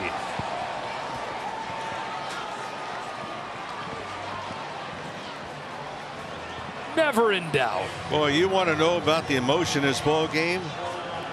For Jake Reed, he exploded with emotion. Here he is. He just joins the ball club. He's been up and down and around the block a few times. Gets his first major league save. Welcome to the Dodgers. Dodgers 4-1 on this trip. 90-38 overall. Well, the Dodgers could play .500 baseball over the final 34 games of the season, and they would set the franchise record. That would give them 107. If they go 27-7, they'll have more wins than any team in the history of baseball. 4-3 the final in this one. For Rick Monday and Kirsten Watson, Joe Davis saying so long from New York. We'll talk to you tomorrow.